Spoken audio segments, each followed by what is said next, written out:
Mic's on, everybody. Good evening, everyone. Welcome to the regular board meeting of the Milford Exempted Village School District. It is Thursday, July 20th at 6 o'clock. Mr. Espy, call the roll. Mr. Combs? Yes. Mrs. Nolan? Yes. Mrs. Mason? Yes. Mrs. Chestnut? Yes. Mr. Miranda? Yes, thank you. Let's stand for the Pledge of Allegiance. I pledge allegiance to the flag of the United States of America and to the republic for which it stands, one nation, under God, indivisible, with liberty and justice for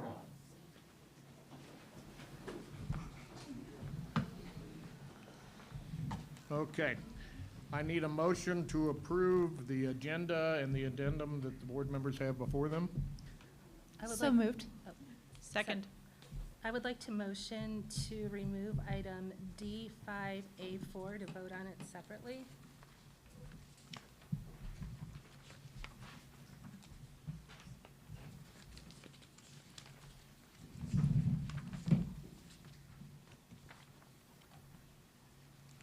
Which one was this again?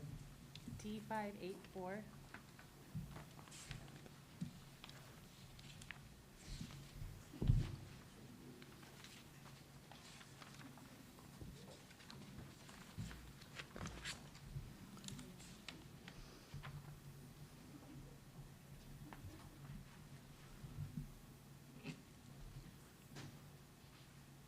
Do we need a second? We have a first and a second to approve the agenda.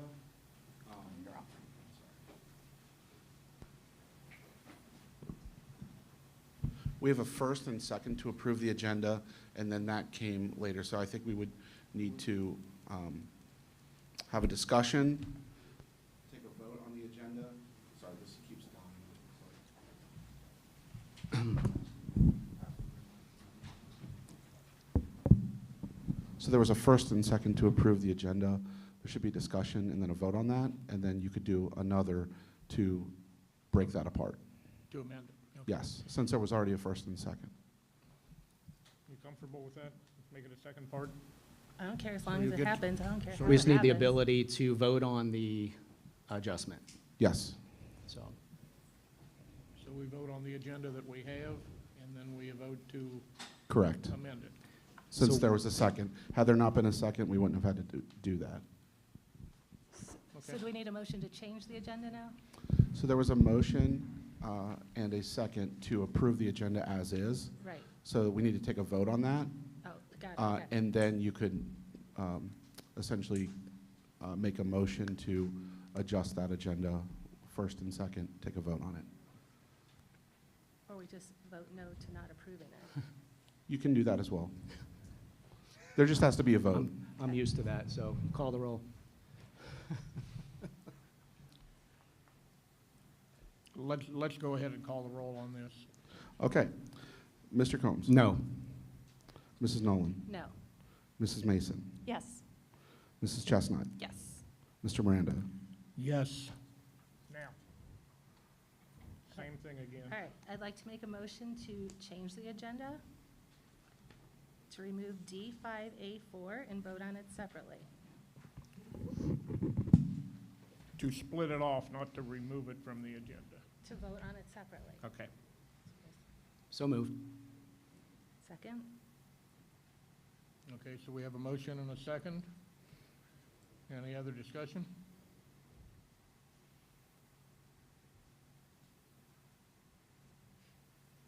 Mr. Combs? Yes. Mrs. Nolan? Yes. Mrs. Mason? Yes. Mrs. Chestnut? Yes. Mr. Miranda? Yes, thank you. Okay, that was easy. Let me find where I was, sorry.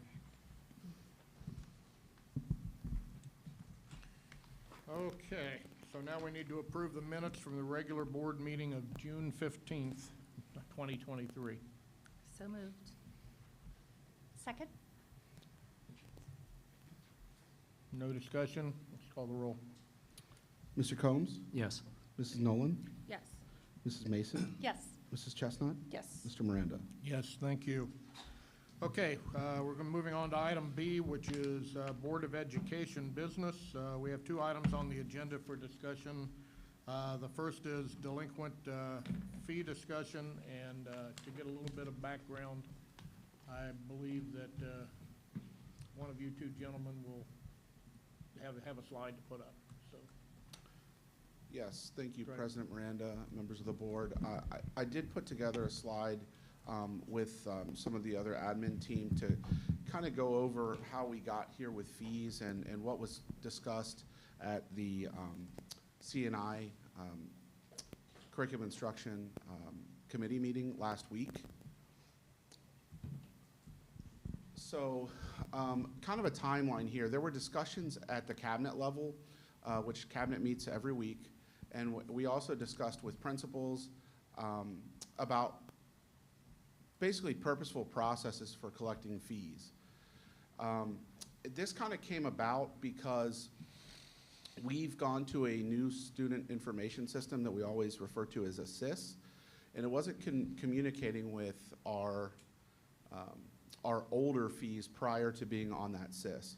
So we've been on that for a year now, but basically outstanding fees were not being communicated from pay schools into Power School to be able to basically be accurate, give an accurate representation of fees owed. So we knew that was going on, and we've been working, our EMIS coordinator as well as Dr. Dunn and other tech side of things, trying to get those connected, which we feel confident will happen for the 23-24 school year. But basically what we've done is we've driven principals back to looking at the pay schools, which is the mechanism that people make payments on with the district. And through that process, we've actually been getting weekly updates on fees. And that's been sent by our EMIS coordinator, Lisa Hare. So when those fees started coming out, the pain point, and I'm just going to paraphrase what's on the screen, the pain point is that typically fees amass and amass and amass, and it gets to where a student is about to graduate, and those fees have to be collected. And so we put a lot of pressure on the principals at the high school to collect these fees that could have been outstanding for some time. With that in mind, we had a discussion at the cabinet level to figure out a way we take that pressure off the high school and make sure that we're collecting these fees as they're supposed to be collected, reporting on them, and also talked about some specific potential consequences for not paying fees. And with that conversation led to, it was basically, I know that I said it, I know that several other people said this at the cabinet levels, we need to engage the board because we need to make sure the board is going to understand that we're going to be implementing these potential consequences, and you're likely to hear about it. And so we wanted to make sure that we had kind of your backing in terms of the consequences or potential consequences that we could put in place for not being at least on some sort of a payment plan for these fees. Since May 10th, 2023, when we started getting weekly updates, we've collected $237,000 in outstanding fees. So that's 27.6% of total outstanding fees have been collected since May. There are still $621,061.96 outstanding. And so, again, that's part of that engagement that we had with the board last week on Thursday. We're continuing to review what are the optional programs that we're asking families to pay outstanding fees for prior to the school year and how we're doing that.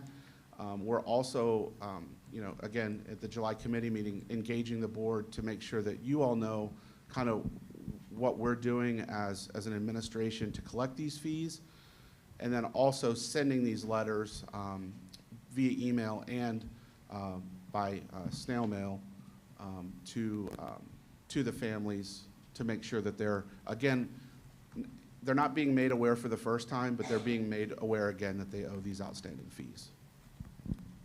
Is there a threshold we start at? I asked because I must have been part of the nutrition thing, because my kids, 4 kids, were net $5 over total on nutrition, and I got like, text. But I imagine that warrants a different push than hundreds or. Tina from Food Service is here and could answer that question directly. However, there are some thresholds that we're starting to put into place. And I think the very first one that we started to hear some pushback was parking passes at the high school. If you have a balance of $500 or more, then you couldn't get a parking pass. So that was the very first attempt to implement something, these pain points that Mr. Espy has described. I've got a few comments and questions. Is that 621 accumulated over time, or do we start at 0 every year? It's accumulated over time. Okay. And you, in the meeting, said that a large percentage of these fees are from the high school level. Is that? No, what I meant, I don't know exactly what I said, but, or how I phrased it, but a large portion of them are collected at the high school level. Okay. And what we're trying to do is make sure that we're collecting them over time and not putting all of that onus on the high school administrators to make tons of calls. We had, I mean, one administrator in general, I mean, the amount of work that she put in to making calls and collecting fees, it's exorbitant, and we thank her for all of that hard work, but we're trying to put processes in place to where that work is spread out over time. Okay, so I have a few more comments. So that we just clarify for everyone. So the fees can be made up of AP classes, kindergarten tuition, fees for consumables like workbooks. What else is going into that? Is that lunch cafeteria fees? Could be Chromebooks, could be pay to play. Okay. So prior to May, we had $858,000 outstanding at the same time that we were passing an emergency levy to ask the community for money. So I have a problem with that, and I appreciate that you guys are putting effort and priority into collecting these fees, and I know you said we may get pushback, and I just want to let you know, you have my full support 100%, and I hope the support of the rest of the board as well. I did look at a few things. Forest Hills, for instance. Before you move on, Can she finish her comment? she's moving on to Forest Hills now. No, she's still in the middle of her comment. Forest Hills has a prerequisite to participate in any activities that all of your school fees must be paid. Another district in Ohio has right on their website, let's see, participation in school-sponsored activities, groups, organizations deemed as an extra privilege and not directly related to formal assessment for an academic course, included but not limited to interscholastic athletic programs, clubs, instrumental music programs, vocal programs, field trips, field day, and other programs outside of the regular school day are not permitted until all fees and fines for that student have been paid in full. I think it is the responsibility of the board that we need to put some policy in place, and I know that that is embedded in a lot of school districts where it takes, you asked for the board support. I think the board could support that by creating some of these policies that, no, your academic fees have to be paid first before you can play a sport. I know we have a large percentage of the population, I think in the whole district, but especially the high school, that participates in some sort of extracurricular activity or sport. And I think that requiring academic school fees to be paid in order to do that will automatically up our collection rate, because that's really important for a lot of kids and families. So that's one comment I have. Parking passes too, to be tied to that.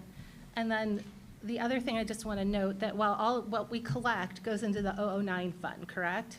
Which is just used for student expenses like Chromebooks, paper, consumable workbooks, It could be curriculum as well. and curriculum as well.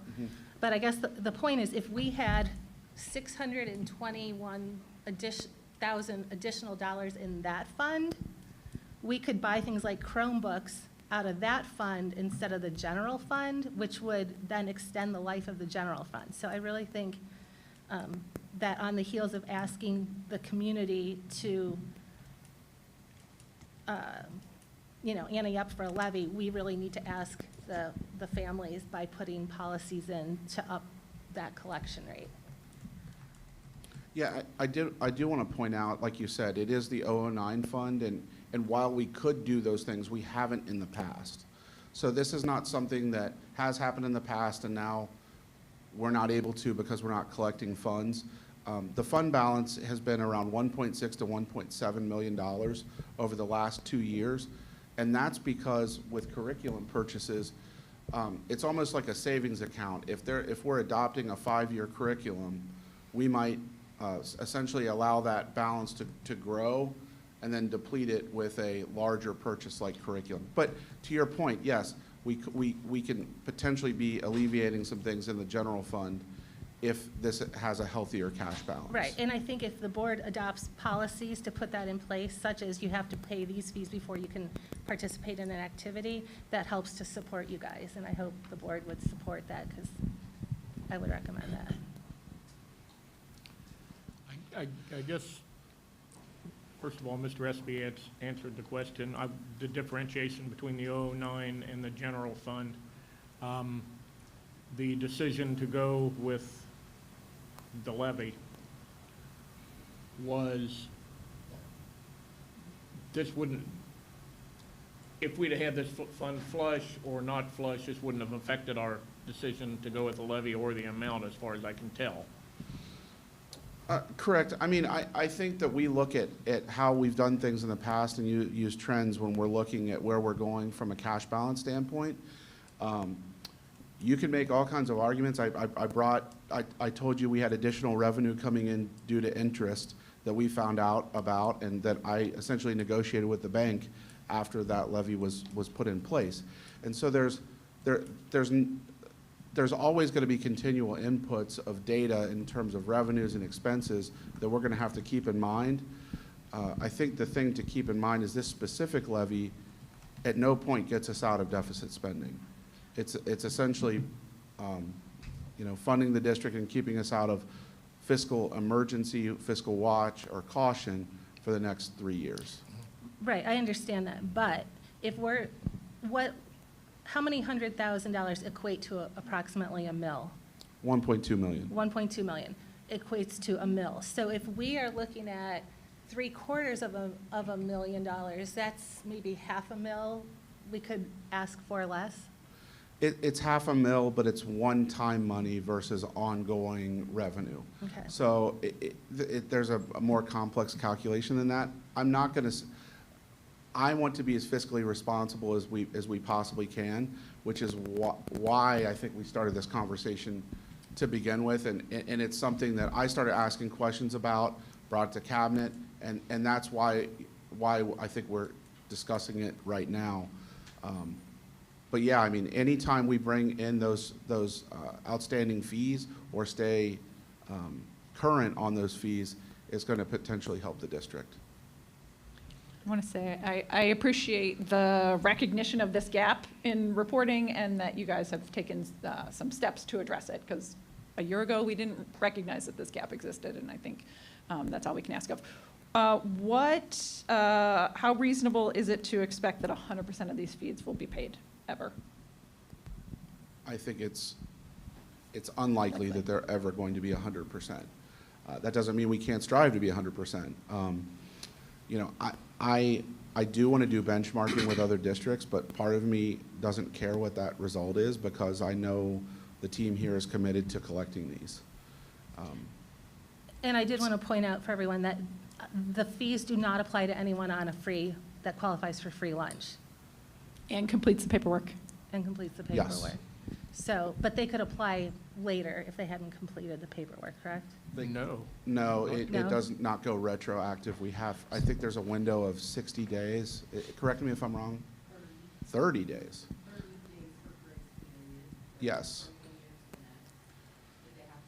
So basically, if a family were to complete that at November 1st, they would essentially lose out on that time outside of the grace period.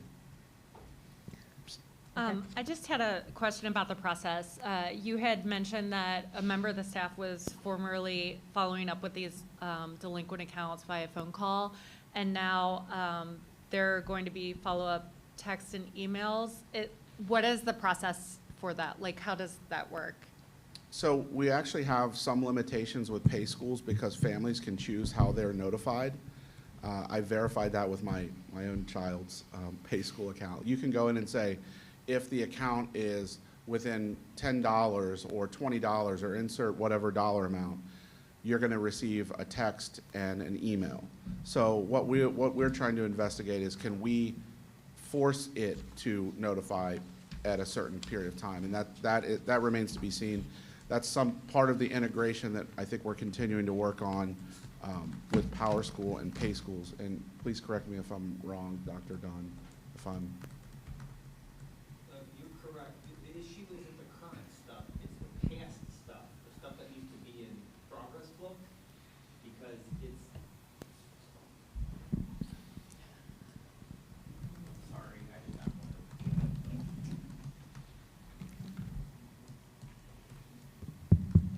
The complexity was past year's fees inside of Power School and Pay School. So a parent logs into Pay School like they've all been doing for years, and they see everything they need to see. They'll know how many fees they owe. It is broken down by the year, what it is. It's pretty detailed. But inside of Power School, where they see their child's grades and stuff, it's not there. It only has the current year because we're new in Power School. The stuff that was in a previous system and progress book, it doesn't go into Power School, but it is in Pay School. God, that does not sound easy when you say it like that. So it's not that people haven't always known. They've always been aware of their fees. They've been informed and notified in many, many ways by principals, teachers, secretaries, through email, through text. The conversation was about what can we do more to help make that happen sooner so that seniors aren't paying for kindergarten 13 years later.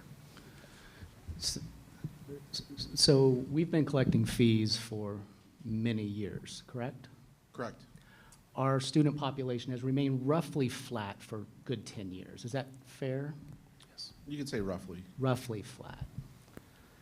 So we've likely got a really good understanding of how much participation on average our student body and the fees, that participation in everything fee-oriented, pretty much every year for 10 years. Is that fair to say?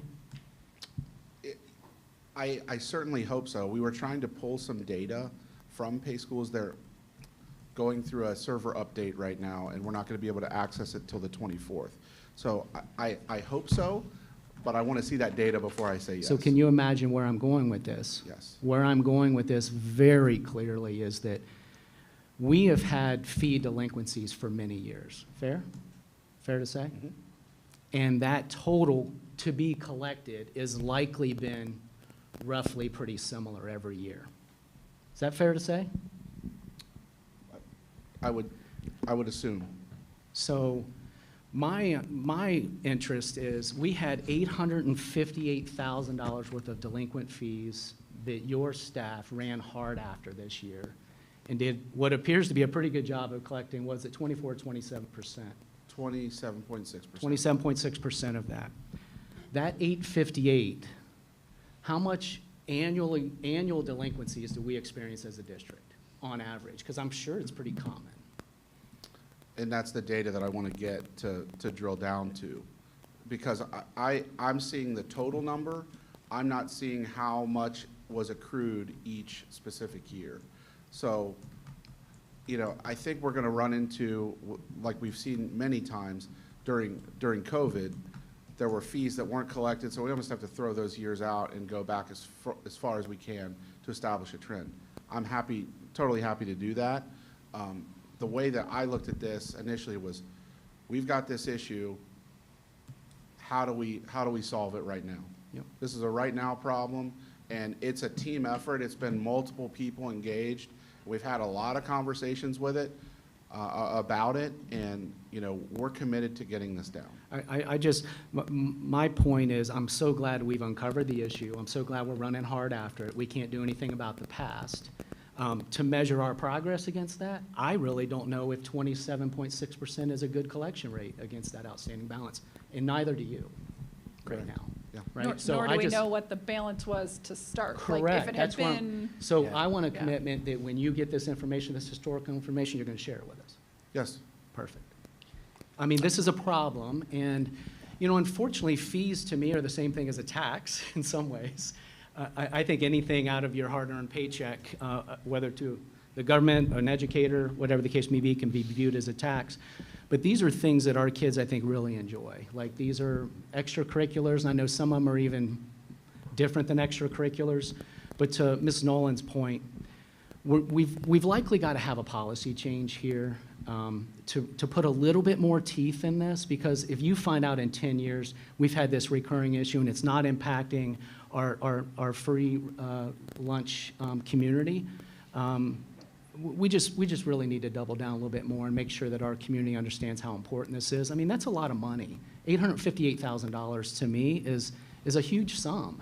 And we're going back out for a levy in the fall. And look, we were excited about a couple $100,000 here, $700,000 here worth of decisions that the administration made. And we explained it to the public very loudly that we've made some of these efficiency gains. I'm not poo-pooing this, and I just hope that we continue to run after it hard. Thank you for finding it. I'm very interested in the historical data, because I don't know how long we've been sitting on this. I have no idea, neither do you. I think it's also important to know that historically, as a former high school principal, Paul Daniels in the audience is a former high school principal, you end up getting great collections in the end. And that's been, as we said, that's the pain point, and that's the lowest number we have outstanding right now, but we also had some students that didn't make it. So while the number is large, the collection rate at that grade 12 is great. Is it fair to say we've got teeth there because We do. it's graduation? We do. I mean, Paul and I had talked about it with our central office team. You know, one of the things with teeth that in prior districts, that was the norm, was you can't go to prom unless your fees are paid. And we collected a lot of money that week. Yeah. And so then it became graduation was the next pain point. It was really those two pain points, if you will. And so that's why we've been brainstorming with our principals to look at those extras that we can do that. And I think ultimately, as John said, the principals are going to get the emails, and I'm going to get the emails or calls, and so are you. And so I think that's why we brought it to your attention. I will say, as a family that's had fees for 12 years or longer than that, there wasn't great communication about how much we owed unless I logged into this separate thing, and I really only logged in at the beginning of the year when I had to pay the fees, and then other fees would come in later in the year, and I would never go back and look. And so I think this process will help, because I had fees at the end of the year and didn't know about them, because there was not really a great way to see. But with that knowledge, it's easier to be like, oh, I owe $26. I'll go true that up. So where do we go from here? Do we want in policy committee to amend a policy to be voted on next month? I'm not convinced we need, policy person's coming up. I'm not convinced we need a policy. Like, I would like to see how this plays out and how collections plays out and how it eases the burden, as it's coming. Why are you opposed to a policy? I think writing too many policies gets confusing, and then it gets updated here and not there, and. Well, we already have a fee policy, JN, so it would literally be like adding a sentence into it saying whatever the parameters are. Like, you have to have your school fees paid before you can play a sport. Like, so Kenna works on that, and so it's really not adding a policy, it's literally adding a sentence to whatever we. I'm wary of adding too many administrative details. I think the high school is probably the place that it can be more, but fee burden is paid by the parents, and the students aren't always aware of the fee burden, right? I don't tell my kids, I just paid $26 for your workbooks. But I think it's fair to put things in place, but I worry that if we put too many things into policy, we are then bogging down a principle in ways that we don't need. I want to see the success of this and how this kind of gets us out of it, and if our processes are working, I don't know that I necessarily feel the need for additional policies. So, Might I add just a moment of clarity? We are waiting from the state some information in one of the House bills, which is why this has really risen to the top of something that we constructively as a district need to be more laser focused on. I haven't seen the final language. We did hear that in one of the House bills, you can no longer hold.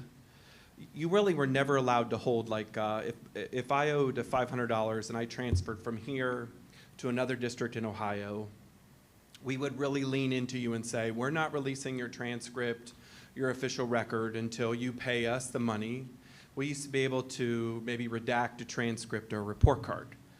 There is language that's coming, which is why I would say maybe hold off until you see that in the PDQ, that says if a student is over a certain amount, and I think I've heard 2,500, we may be able to redact, hold, not release. But if you owe 2,499, I think the language says we have 5 days, whether we collect those fees or not, to get rid of, to transfer on the official record, which means, I don't know about you, but if I'm able to leave here and my whole transcript goes with me and I owe Milford $2,499, I'm probably not going to pay Milford $2,499. So prior to writing something, maybe a regulation, maybe changing policy, I would hold off so you don't have to do a double edit or a double change. Now, will that House bill change the ORC code? It's probably tied, usually policy is tied to an Ohio Administrative Code or an Ohio Revised Code. Right, because currently the code says that you can redact, you can issue a transcript, but redact grades and credits from it. So we were served papers by well, not served, we were emailed papers 2 months ago from another Ohio school. We did have our attorney, Mr. McCord, look at those, and he said very clearly, you have no recourse to hold these. You have to let them go. And that was as recent as May that we had him look at something, because there were 3 staff members who were convinced that we didn't have to, and we were served, with this notice that legal action was going to be taken against the district. We did confer with Mr. McCord, and we ended up releasing the records. So that's coming, and that was part of the, really, we were hearing this as the budget bills were getting crafted and recrafted, and that really accelerated the need to put those pain points in place.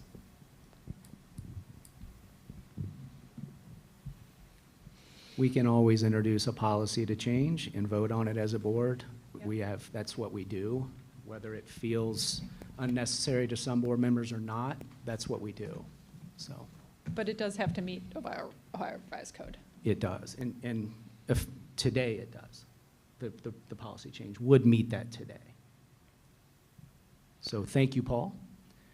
Thanks for letting us know what's coming. The details in a massive bill.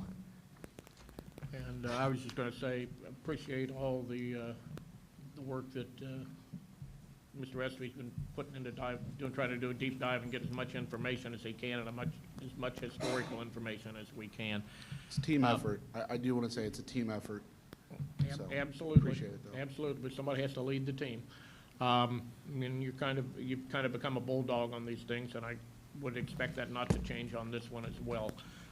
The only other situation that I have is, your comment was you can't do extracurriculars, or you can't go into I'm guessing you can't go into an AP class if you have outstanding fees. Is that what you're saying? Well, I think we talked about in committee that in regard to AP fees, they were going to be, if you haven't paid your fee by October, you are going to be moved into like if you're in AP biology. If you haven't paid your fee, then you're going to be moved into regular biology. Is that Yeah, correct? the October is the ordering of the tests, and so the money would be there to then order the tests, and we wouldn't wait for. And the same thing with kindergarten, as I heard All-day it correctly. kindergarten, That correct. people that are in the all-day kindergarten, which is a privilege and a lottery, if you haven't paid your fee, will be moved into the half-day kindergarten in October, correct? Yes. Yeah. Yes, that's a little bit trickier than a high school change because of the staffing at each elementary school, but in theory, yes. Right. But to your comment, Dave, what other districts have done, and it's in policy, and it's on their websites, and it's in their handbooks, is you're not even eligible to pay your sports fee or extracurricular fee if you haven't paid your school fees. Because, like, we're here for school, and then the other things are extras, or privileges. Does that work the other way too, though? If you haven't paid your sports fees, you can't, No, because you have to pay the regular fees before you can pay the sports fees. So if you don't pay your sports fees, you can't play the sport, and you can't pay that fee until you pay your school fees. well, and I understand that. I'm just trying to roll this over in my head, once again, for about the 100th time. And I've heard everybody on this dais talk about it. We have families that maybe are not in the best financial shape right now. They've been hit hard by the pandemic, and they still have not recovered from that. Paid in full, or have a working payment plan in place? I don't know about the payment plans. I would think that people that qualify for free lunch do not have any fees anyway. So I'm not sure how it handles people who are on reduced. Do you reduce fees by this equal percentage? That's No. not in any of the codes or policies or ORCs or anything like that, which is why I think we can wait until the House bill stuff nets out. But I think sports and activities are so important to families and to kids that if your kid can't participate in that, something that you might have just overlooked, oh yeah, I'll pay that next year, I'll pay it next year, will become important. And so there are some people who are, financially hardship to pay, and there's some that are not. Some just have not, maybe like Emily, didn't really know they owed fees or whatever. And if you tie that activity or that sport to paying fees, I would imagine that collection rate will jump up exponentially. Provided that it is within the family's means to take care of it. If you owe, I don't know, pick a number, $1,500, you maybe can't pay that in the first month. So now the child loses an entire season because they want to put a payment plan in place to Do do it. we have any fees that are $1,500 for one item? I did not say that. I No, said I'm a total fee. I know, I'm asking. Probably cheerleading and band would be the closest, I would think. So people would come up with that fund, because they can't do those activities unless they pay those, correct? So they would come But up they with that don't- money. But I don't believe they pay them all at the first day. I believe they have payment plans there as well. I'm just offering it Do we have as. payment plans in place? So with the software that we have the ability, essentially, families can create their own payment plan. But we can run reports to say there's been no payment made on this in the last 30 days or 45 days or whatever, insert whatever number of days to be considered delinquent. So part of I guess the innovation that we've gone through over time has been, maybe there's a bursar at the high school that is literally writing down payment plans and having to follow up with those people, versus Pay Schools is allowing them to log in and make payments, and us run reports to see if they are indeed making those payments. So we don't have a policy or an official way to make a payment plan? We just literally have somebody writing it up? No, this would be something that I think we just have to further define in this process. That's something that we've definitely talked about. How are we going to consider this payment not delinquent? Or are they making payments towards it on a regular basis? Or are they delinquent by 45 or 60 days, or anything beyond 30 days? What is the status, how do athletic or extracurricular fees work? Do they have to pay them in full before they can participate? Yes.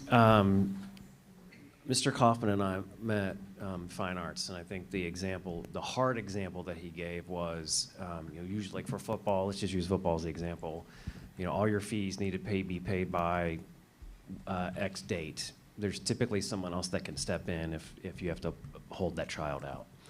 The complication for him is let's say the fall play. So you have the fall play, and all of a sudden your lead role is a week out.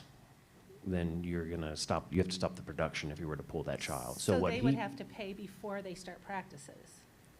Well, if that's what the board wants, then that's what we will do. But, so what Josh has instituted at this point is if for whatever reason that person would become delinquent, they could not then participate in the next one until that fee was paid and this one as well.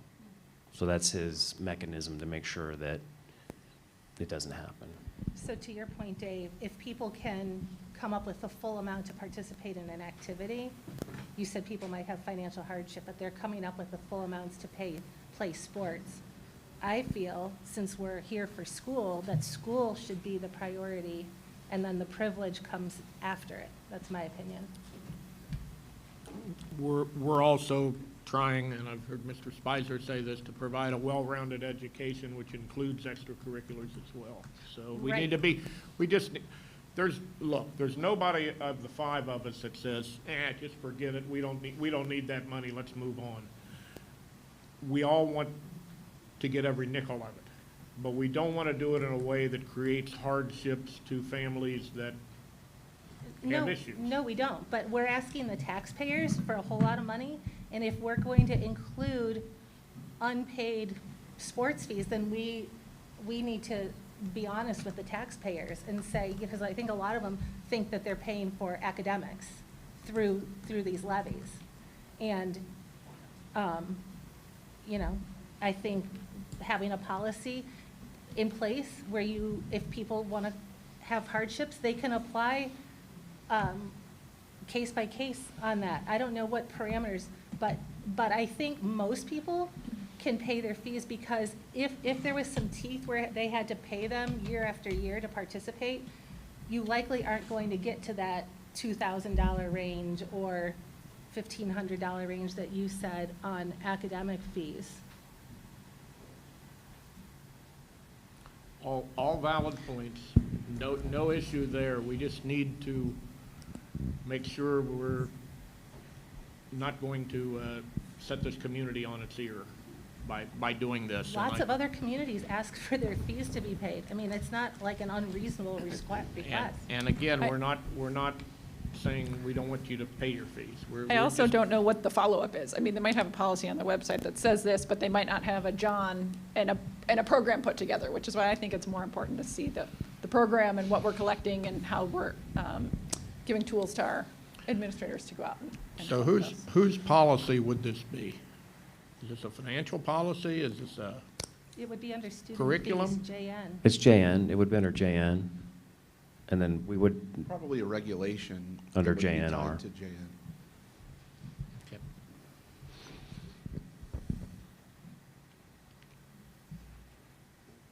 And who has the stick to write that? We do. you could write the regulation, we could write the regulation based on what the board's direction is, and then we would make sure that we would pass that through legal counsel to make sure it passes that piece. So, yeah. All of these policies are board policies. Like, I think that's one thing that Milford, I think, when we talk about a lot of things that it's always been done this way. These are all board policies, not administrative policies. So the board is who decides on the policies. Would you like to take the lead on this? I'm on the policy committee. Sure. And take charge, take the leadership role in writing a policy or amending a policy? Sure, like we just talked with Paul, after the House bill comes out, we work with Kenna, and we can write anything we want. It's literally adding a sentence or two to the current policy.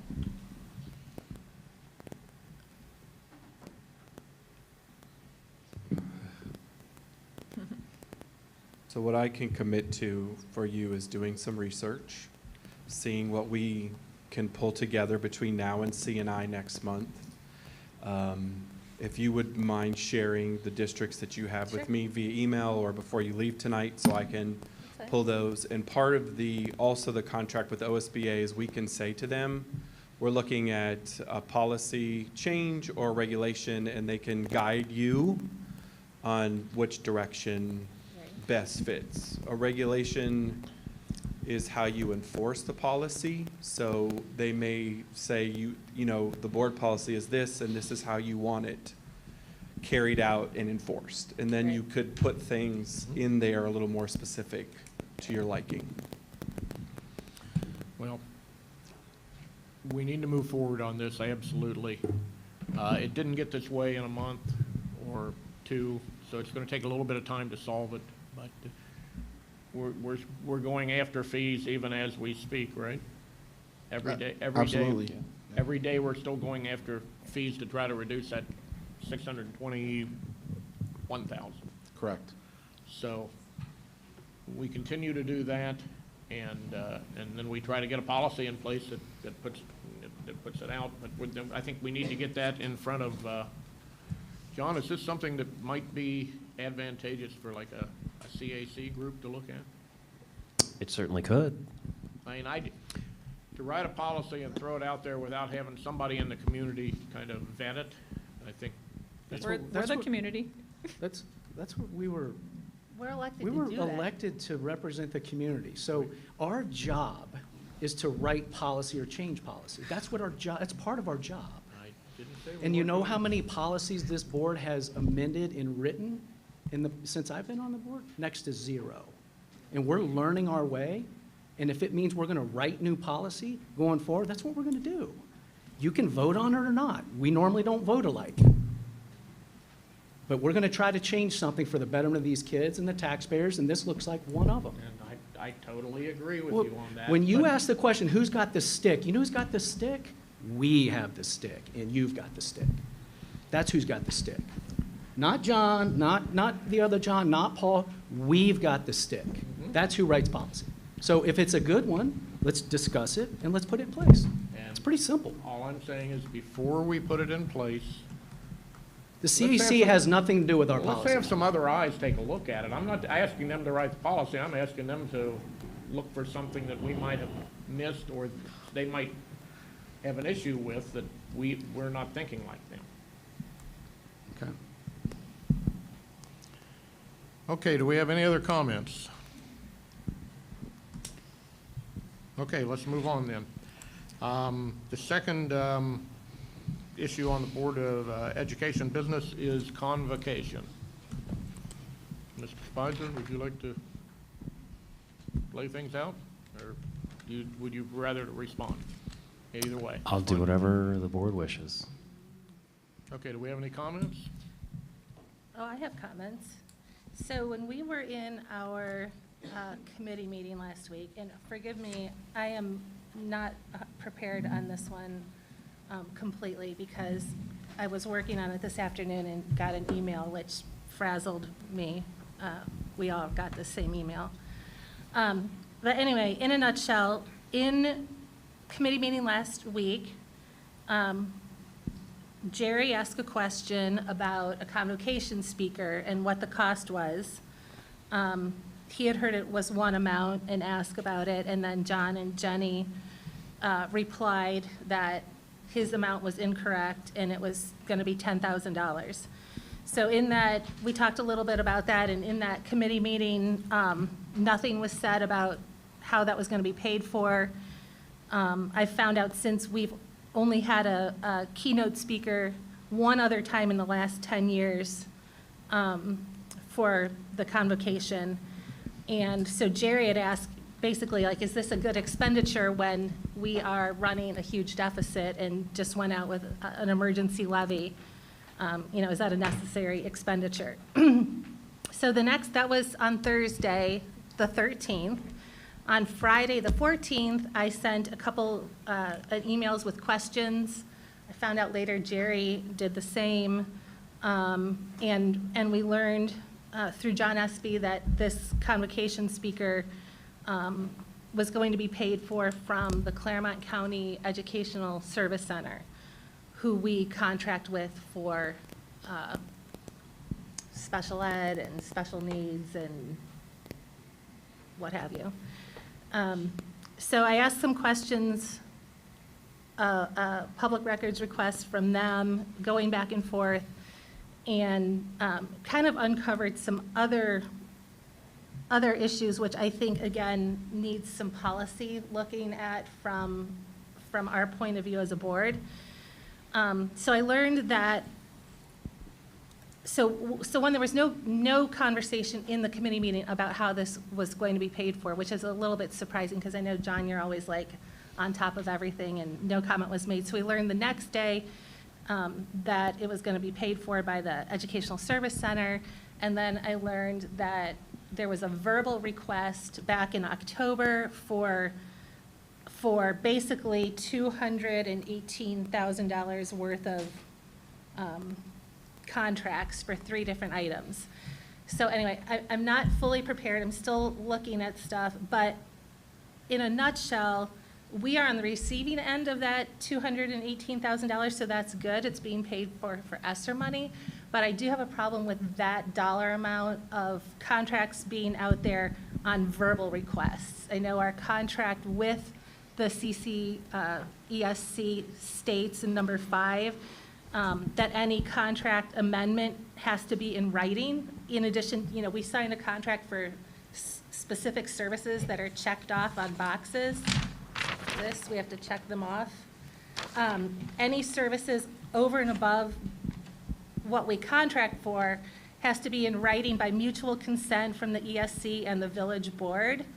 This includes changes to cost estimates, et cetera. So the fact that we've got $218,000 in verbal contracts out there, I have issue with, and I think there needs to be policy written that, or followed, that all needs to be in writing.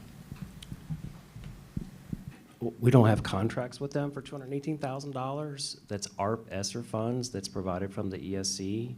Yes, there was a verbal in October about the speaker, Todd Whitaker, at that time.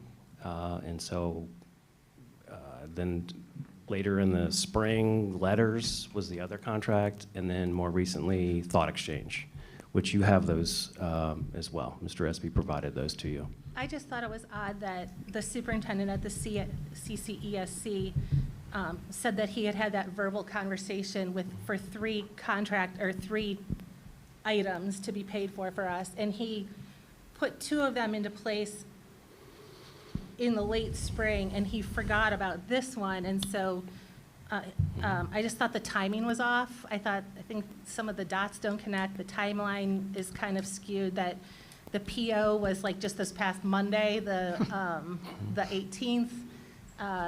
You didn't contact him he forgot about it until he was contacted on Friday, the 14th, which was the day after our committee meeting talking about this. So I just think that there's some loose ends out there that don't quite all line up. Can I make a quick comment? So part of the verbal conversation I had, I believe it was like June 13th, there's an email that you had requested, and I sent to John and Jenny regarding letters training. And I'll tell you, I'd like to provide some clarity on that if I could.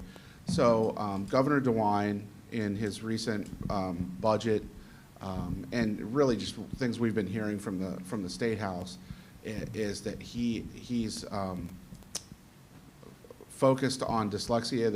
There's definitely like legislation now requiring us to educate students in that realm. Letters is the mechanism to do so. I've worked with that. I've seen that program in another district that had a comprehensive state literacy grant, and so letters is a great program. However, it is an expensive program, and so when John and Jenny came to me and we were trying to just troubleshoot. We've got this essentially unfunded mandate. How in the world can we not impact the general fund poorly by just paying this? So I've known Jeff Weir for a long period of time. I pick up the phone and I say, hey, Jeff, is there any way that you can use some of the ESSER funds that you have, that you're trying to find ways to spend because they have end of life that's coming up this fiscal year now. And so he said that they could do it.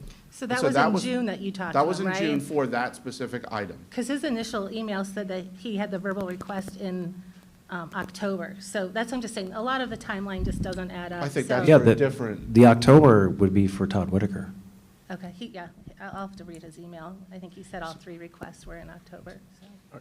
Or, did you finish clarifying that really quick? I didn't want Yeah, to I think interrupt I'm, that. yeah. Just a couple comments. So it's my understanding Claremont County Educational Service Center is in some ways, and correct me, John, because I told you before the meeting I was going to ask you to clarify this if I missed. At a high level, we have 9 school districts, and they use the CCESC as a sort of a shared service center because we've got students that have various needs, and if we've got a student with a particular need, then we can't pay a full-time person to serve that child. So we share that full-time service provider with maybe 3 other schools or whatever the case may be. Is that the purpose of Claremont County ESC, that it's a shared services pool among 9 other districts for kids in need? Is that? I would say it's part of it, and I think that contract that we have for those specific partial FTEs or services, go back to that contract and the written changes. Those would be the written changes that we would reach out and make sure we're in writing, because it is typically a larger expenditure, although I think we found out that we're like one of the lowest districts that We are. Per pupil. per pupil I think spend with them. I think one example would be is we contracted with them for school-based day treatment at one time. We brought that back because we felt like we could, one, provide a service that would meet our family's needs. It would be on-site, and we felt like we could do it cheaper, if you will, and so we did. We brought those back. What's our typical annual investment in those services? I don't have that readily available. I Roughly, can pull do it. No, I don't have. You don't know it roughly? Okay. So it's my understanding that CCESC got ESSER funds. Mhm. And those ESSER funds were allocated across all 9 districts, I think it was a per pupil allocation. per pupil allocation. So that means it was spread across all 9 districts, not Yep. evenly, but spread across all 9 districts. Mhm. And we had roughly just under $300,000 worth of ESSER funds. Is that? I think it's around 220. Oh, okay. I thought it was like 290. I thought I read an email. 220, sorry. 299. 299. Okay. Okay. I thought it was just under 3. I read the email and I thought it was just under 3. But anyway, so we've got this pot of money from ESSER, and this pot of money from ESSER has stipulations to spend it in, correct? Mhm. I understand, based on Mr. Weir, that there's 15 programs that qualify for that ESSER money. Yeah? And he had a massive delay from ODE approving the request. My hypothesis is ODE was looking at all the requests and making sure they fit into those 15 programs. Would that be fair to say? I don't think it was as detailed as that, because I actually spoke to the treasurer at CCESC, Al Fleckinger, and they felt confident, and they were told by consultants at ODE that they felt confident that these expenditures were going to, essentially pass the sniff test.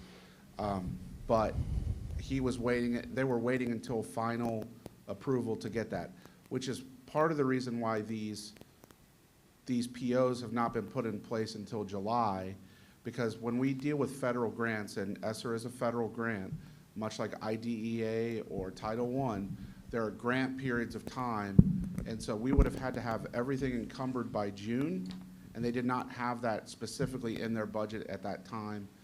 When it rolls over to fiscal year 24 that we're in now, that allows. And there's actually an email that was part of the request where I had said specifically on the contract could not be before July 1. Okay.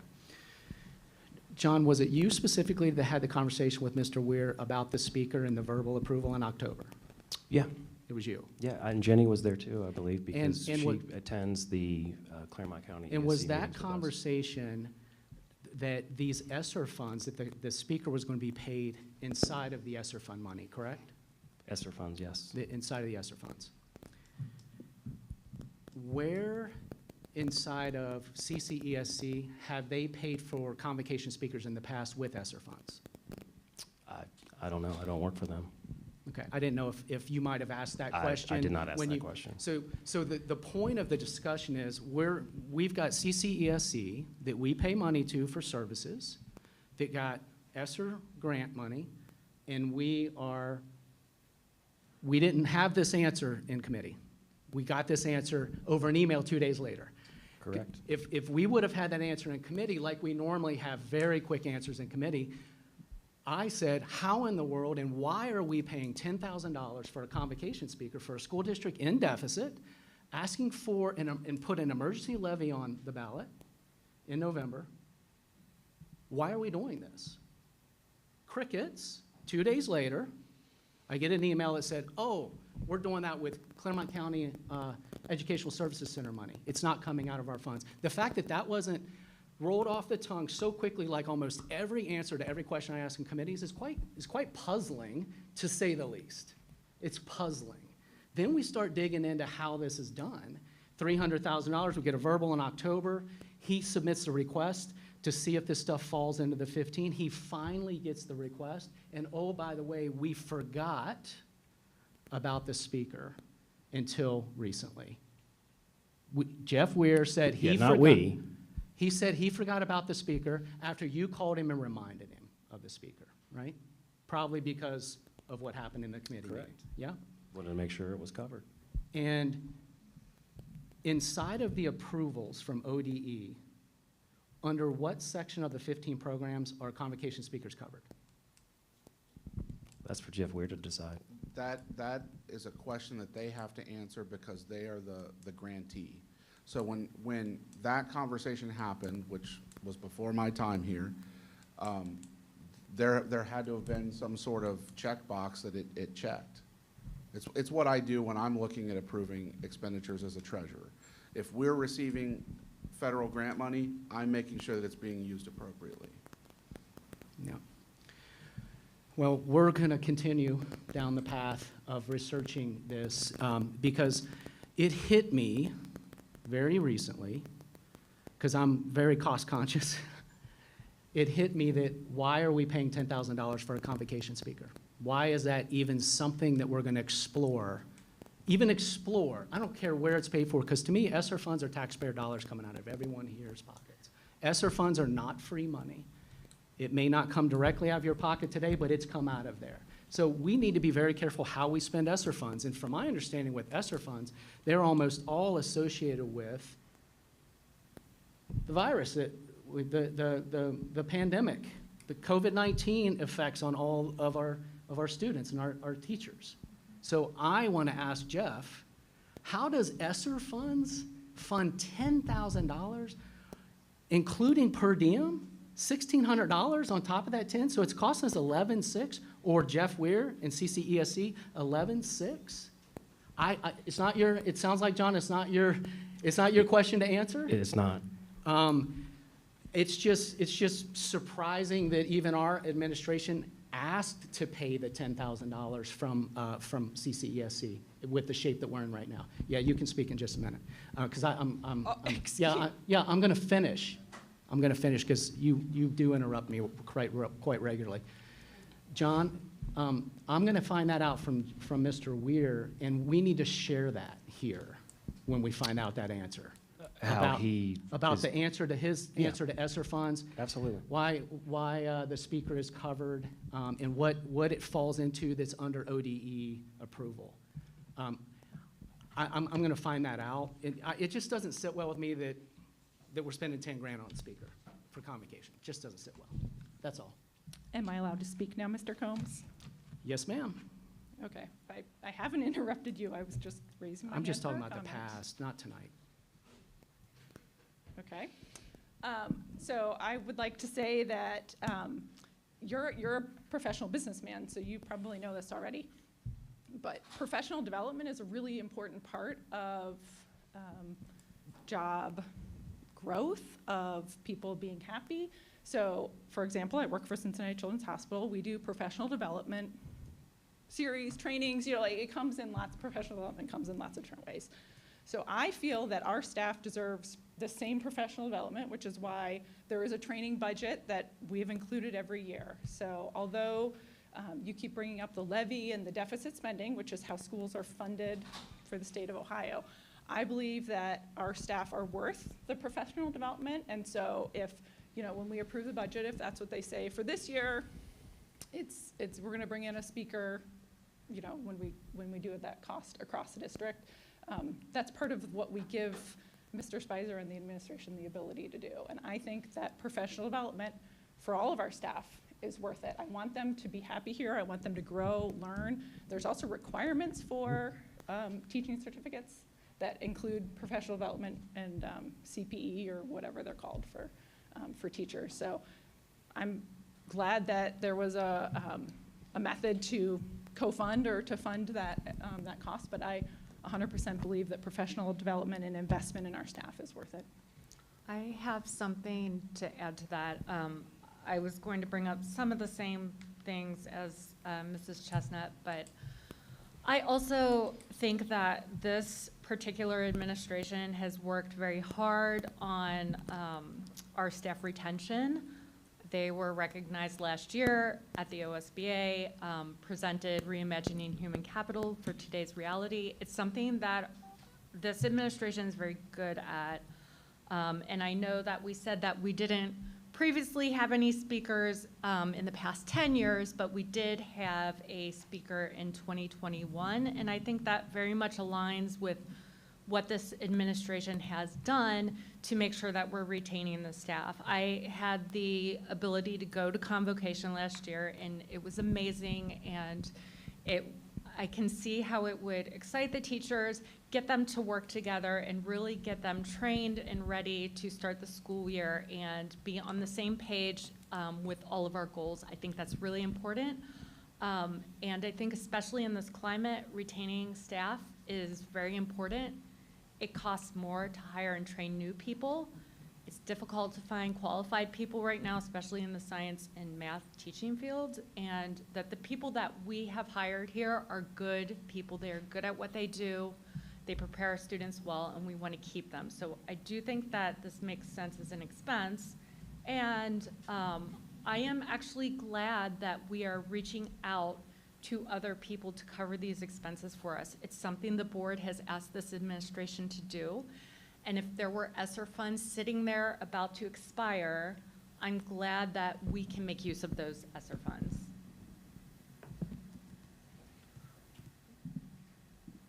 I wanted to make a quick comment as well. When we're building a budget, and I sat down with each department and built the budget for this year, which is reflected in the appropriations. It's a collaborative process, and it's a push and pull process where we're trying to get what we need, make sure that the kids have what they need to succeed while also living within the reality of our budget. And so I don't necessarily know every single line item expenditure.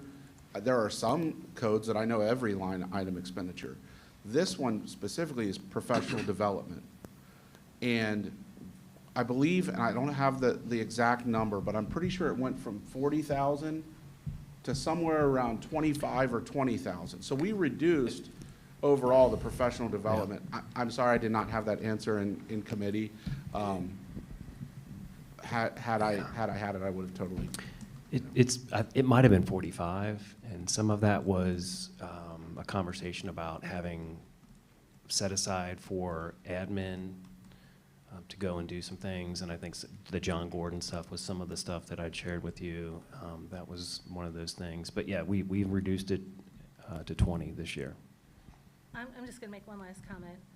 I agree with the Emily's that staff development is important. I agree with Emily Mason that it's good. We've been asking to reach out and have things paid for where we can. I just found it odd after being in committee meetings for all these months, and both of the Johns typically have answers right away.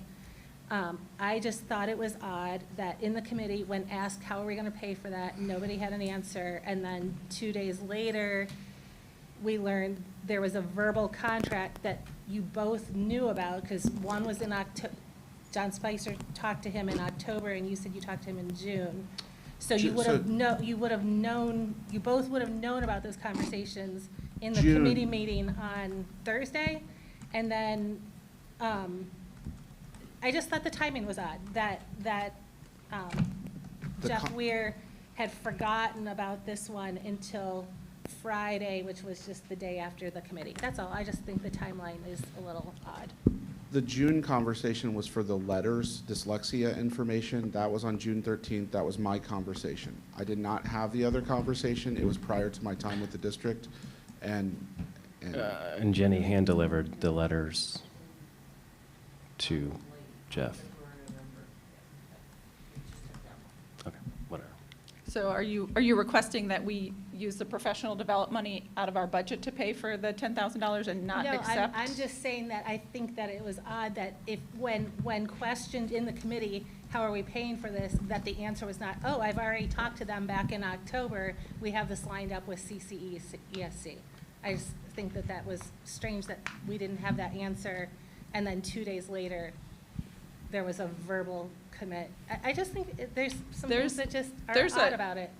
I can't imagine the brain power it takes to remember all the line items for all the spending that happens within a district. Which is why I think things should be in writing, because poor Jeff Weir, if he's getting verbal requests from 9 different districts, that's got to be incredibly hard to remember.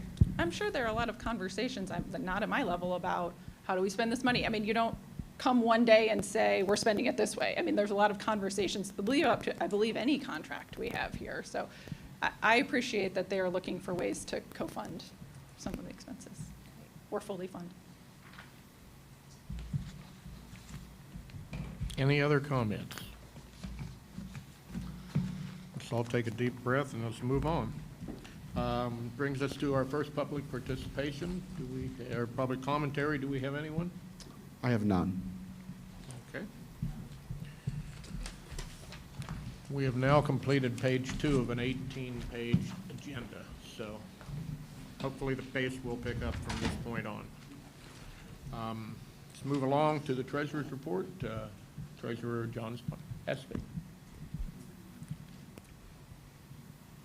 Thank you, President Miranda, members of the board. I am going to take us through our June financials.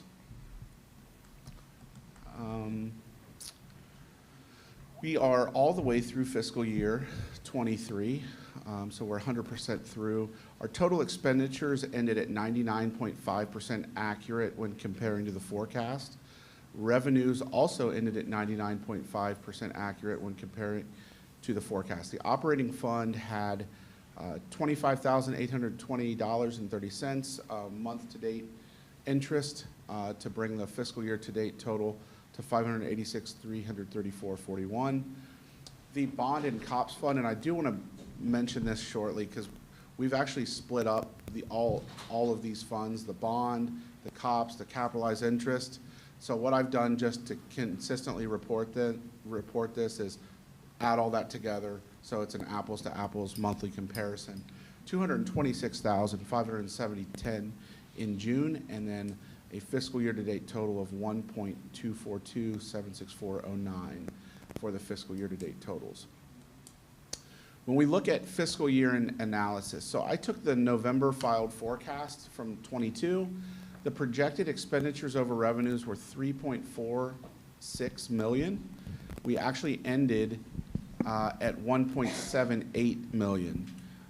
So I think part of that is just, the mindfulness of spending, but also some of the processes that we put in place where we essentially cut off POs at a certain time and, made sure that we were spending, when we were spending in fiscal year '23, it was all tied to fiscal year '23. The projected unreserved cash balance at the November forecast was $35.4 million, and we ended with a cash balance of $39.13, which was 99.99% accurate to the forecast. There was a variance of $7,142 on $39,130,238. So I felt very good to be that close to that number. Any questions thus far? When will the good work of the renegotiated interest revenue going to start showing up? It's already showing up. We are reporting on here, we're reporting investment revenue. Yep. That's not showing as bank. Right. I'm happy to also show bank as well. I just didn't know if we were starting to realize it yet. $145,000 a month. Good. Good. Yep. I knew that had just taken place. I didn't know when that agreement was going to start paying off. It started in April, so. Okay. And then we're also going to start having that projected $80,000. Will start impacting us in August, which is the rebate from our electronic card payments. Yeah. Okay. There's actually some other exciting things that I'm working on with that company as well, that we might be able to bring additional revenue to the district as well, but Good. I'll share that later.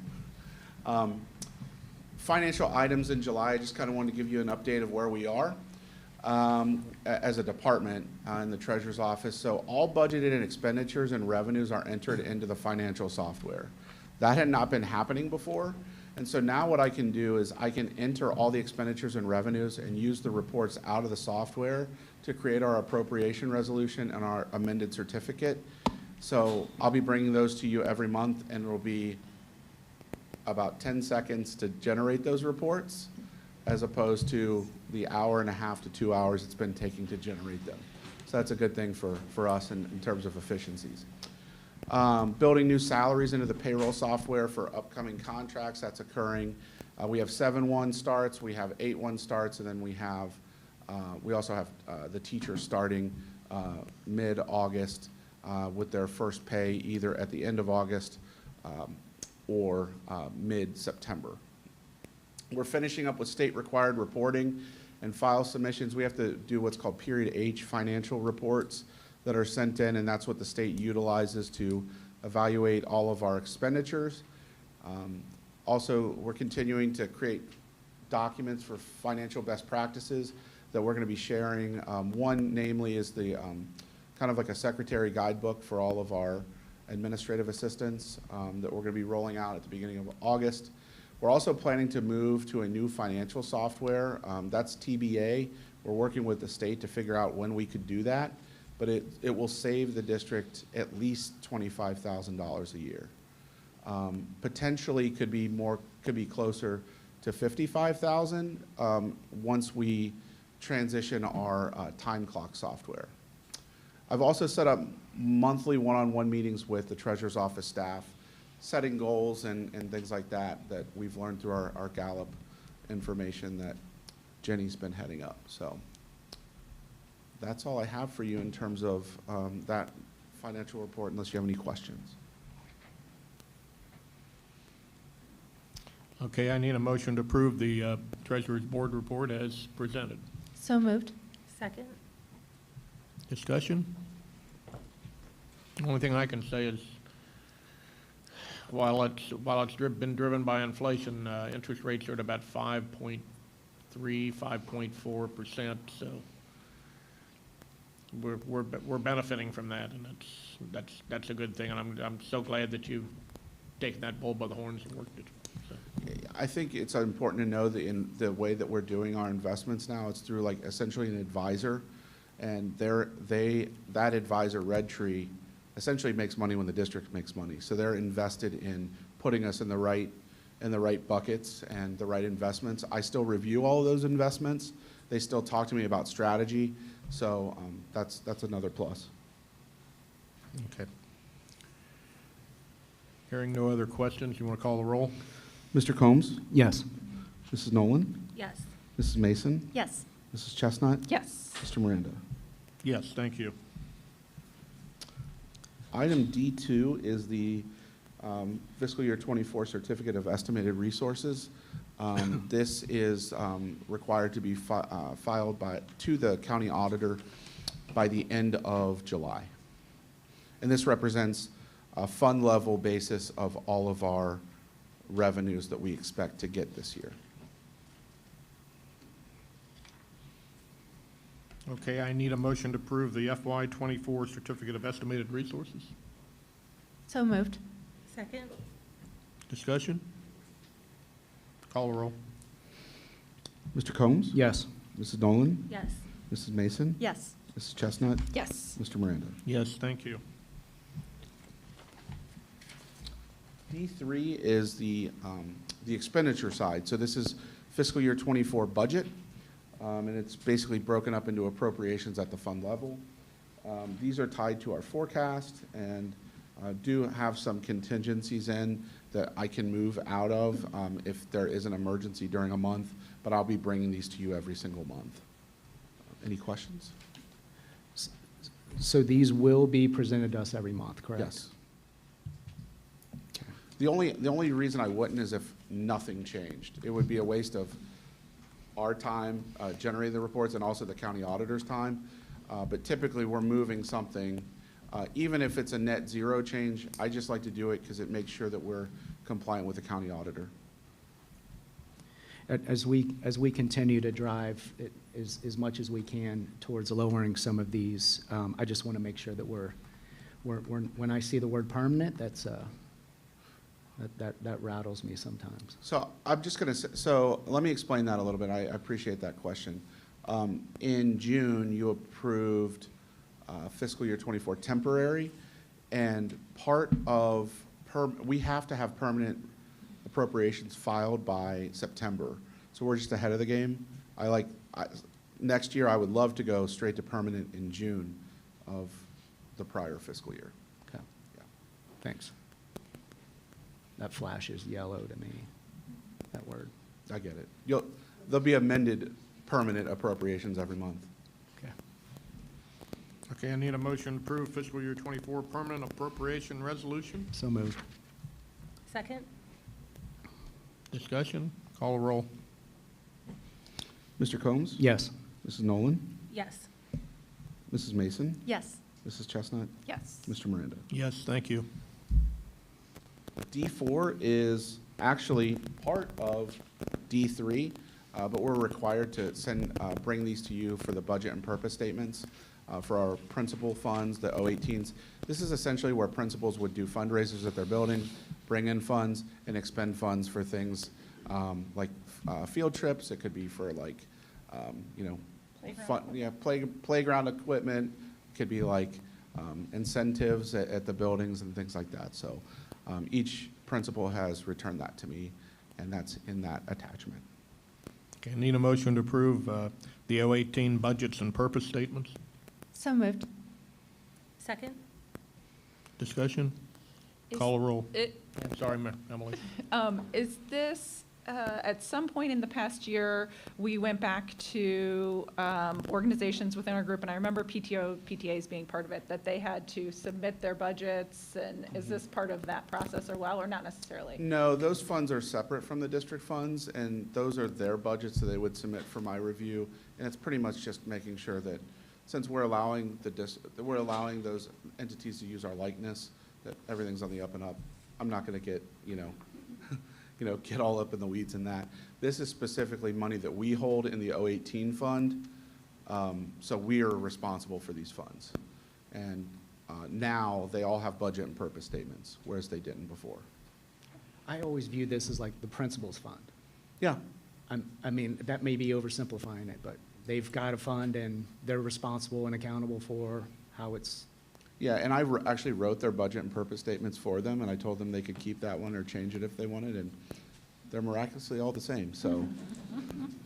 But it allows us to make sure that we're following the rules. Yep. Your wife didn't even change hers? I don't think so. Any other discussion? Call a roll. Mr. Combs? Yes. Mrs. Nolan? Yes. Mrs. Mason? Yes. Mrs. Chestnut? Yes. Mr. Miranda? Yes, thank you. Number 5 is going to be contracts for approval. I'll talk through all of them, and then I guess we would do D5, all except for 4 first, and then we'll do D5, 4. Okay? So the first contract is the HCC contract.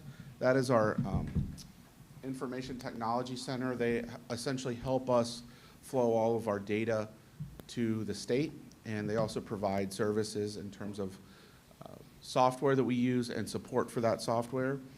And this is a 1-year contract. It'll be continuing to come back because it's based off of our student counts. The next contract is the Milford Food Service contract with Madeira. We operate food service with them, and we have done this in the past. This contract now includes language that will be an automatic next year unless one of the parties decide to go their separate ways within 60 days of the expiration. The Quadient contract is a contract with our mail service, our machine that we use to mail. It's a 5-year lease. The Gaggle contract is for software. Stop. That's not a part of this one. I know, but I'm going to talk about all of them, and then you'll vote, and then. Come back to this one. Okay, sounds good. The CSA contract is with Stepping Stones for a student placement. The St. Rita School agreement is also for a student placement as well. And then we have the addendum. Oh, there's one more here. 7 is Newzella. Sorry, missed it. It's the very top of the page. Yeah. Newzella, this is also a curriculum-based purchase contract. And I want to take a moment to talk about contracts for a second. Anytime there's a contract that is a multi-year contract or over $25,000, we're going to bring it to you for approval. It's part of our appropriations. It's part of what you just approved. So it's not an unplanned expense. I will never bring a contract in my section if it's not part of the appropriations without letting you know. Okay? Let me jump to the Can I make one addendum. comment on that? I Yes. think that's another policy, while we're talking about policies, that we need to look in as a board, as a district. Most districts have a specific dollar amount specified in their policies of what can be spent without board approval. Some are as low as $5,000, some are $50,000, and to my knowledge, we don't have a dollar amount in ours. 25,000. Oh, we do? It is 25? Okay, I had looked for it, I couldn't find it. All right, well, if that's in our policy, then if we're good with that, then, so it is. Are we discussing these currently? Because I just had a question about one. Sure. I want to make sure Well, that we're in line here. hang on just a Yeah, second. that's what I want to make sure of. Okay, so, Mrs. Espy, do you have anything else on these? No, Oh, in I'll advance? talk about the addendum ones. Okay. So we need a motion to approve contracts as listed here and in the Wait, addendum. did you have a question about one? No. Yeah, he's going to open it up for discussion. You gotta have a motion Yeah. and a second first. On items 1, 2, 3, 5, 6, and 7. Need a motion. So moved. Second. Discussion. I just want to make sure that was Mrs. Nolan and Mr. Combs. Yeah. What's the policy number, or what policy is that states the 25,000? I can find it. Yeah, I was If you- digging I'll for it, look it couldn't up. find it. Yeah. Did you have a comment? No, I wanted to make sure. Okay. I think it's at the organizational meeting. Meeting in January. The HCC contract, how does this one compare to last year's? It's very close to last year's. It's typical for a district this size to have about that amount. Part of it depends on what kind of software we're using. There's a per student cost for each of those softwares. You'll notice that like Power School is in there. There's 2 components of Power School. There's the eFinance Power School, and then there's the Power School SIS. So the Power School eFinance is what we're moving away from to, And this is a service agreement or licenses? their licenses of All software licenses as here. well as their support of. That's right, so this Yes. includes support. Yes. Okay. Same goal is included, which is a special ed IEPs. software. IEPs are written inside the same goal. Okay. And just so you understand what they're doing, they're essentially purchasing these items. It's economies of scale, and all the members that, It's a consortium. it's so- a consortium, and we're a member of essentially HCC. Yep. And so we get passed on those savings.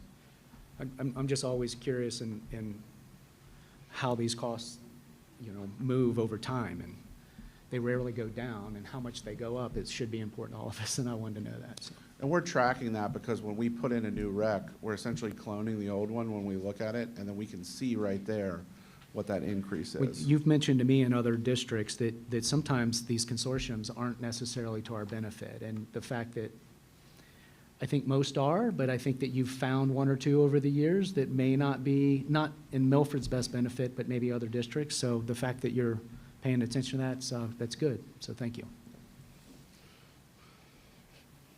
That's all I had. Any other discussion? Go ahead and call the roll on items 1, 2, 3, 5, 6, and 7. Mr. Combs? Yes. Mrs. Nolan? Yes. Mrs. Mason? Yes. Mrs. Chestnut? Yes. Mr. Miranda? Yes, thank you. So now we will look at DA4.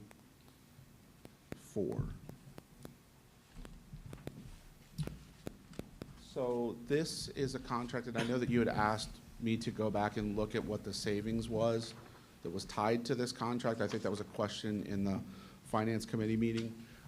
It's around $7,900 that we're saving because we have a $1 discount per student as well as a 50-cent discount per student. We also just found out that this contract essentially just extends our time, or it doesn't necessarily extend our time. It allows us to lock in that same price structure. So the 7,900, because we discussed a multi-year agreement in committee, and we discussed, I think, a 2-year agreement and a 1-year agreement. The one in front of us tonight is a 1-year agreement.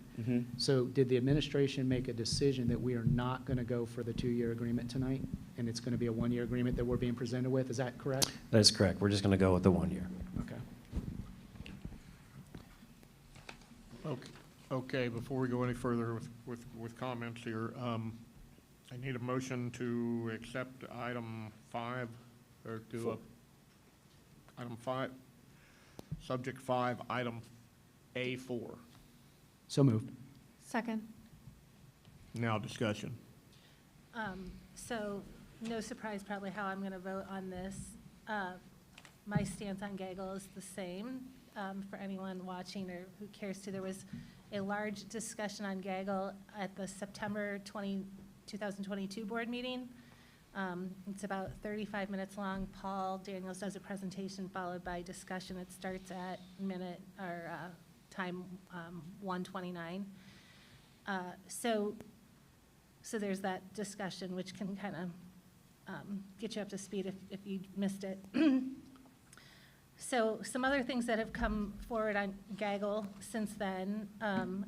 Gaggle no longer is flagging words like gay or lesbian in their school assignments. They have decided that while they initially defended using the LGBTQ specific words to identify students, now they don't, because nearly a third of LGBTQ students say that they or someone they know experienced non-consensual disclosure of their sexual orientation or gender identity, often called outing. And so that was a negative. The Center for Democracy and Technology did a big study on Gaggle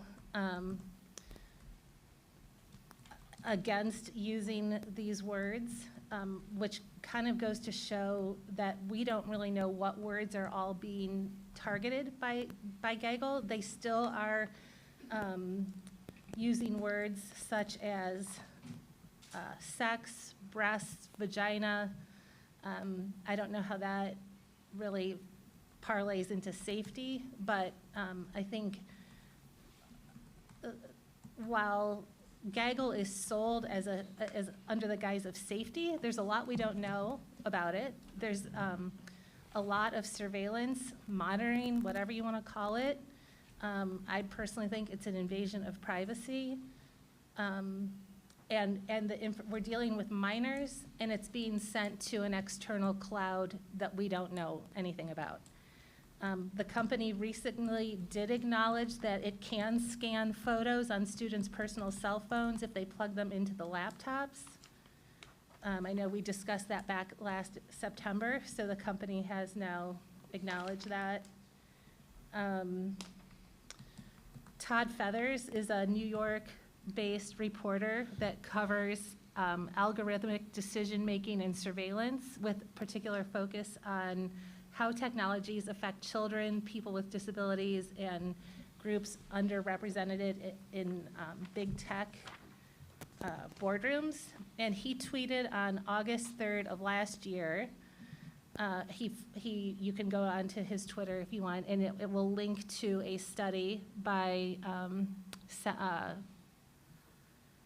Central Democrat Technology and he states, this is a rare window on how these tools are actually used, not how they're marketed. And the two things are not the same. So I am a hard no against Gaggle. While it does have potential safety attributes, there's also a lot of negative attributes, and none of us here in this room know everything about it. So I would just encourage parents to do their own research on it. You can't opt out, or you have to go to paper here at this school district, but you should know what your kids are, how they're being surveilled. So that's my take on Gaggle. I have some things where I interpreted some things that you're saying, so correct me if I'm wrong. I read this contract that was provided to us as well as the terms of use and the privacy policy and the data policy, which was very thorough. I believe that they flag words like sex, breast, and vagina because they are also looking for child pornography, and they flag instances of child pornography as well as things like suicide or also harm to others. So I think that's why that's there. As for the invasion of privacy, I mean, I went through the Gaggle student and staff data privacy notice, and over and over and over again, their terms are very clear that they do not share this information with anyone except for the school, because that is part of the contract. And they absolutely can't for most of it anyway, because they need to follow the FERPA laws just as any other group that would come into contract with school information would. And it's not an external cloud that we don't know anything about. They go very specifically into how they store this data. I found this information very, very helpful to look at and to read. And I don't know if Mr. Daniels can share this like as a group or not, but I know that he shared with us some numbers based on what we learned last year, and it does look like it is saving, it is jumping in where there are reasons that there should be action. I know that in incidents such as Columbine, a lot of people were saying, I wish we knew about these diaries and these books and these papers beforehand.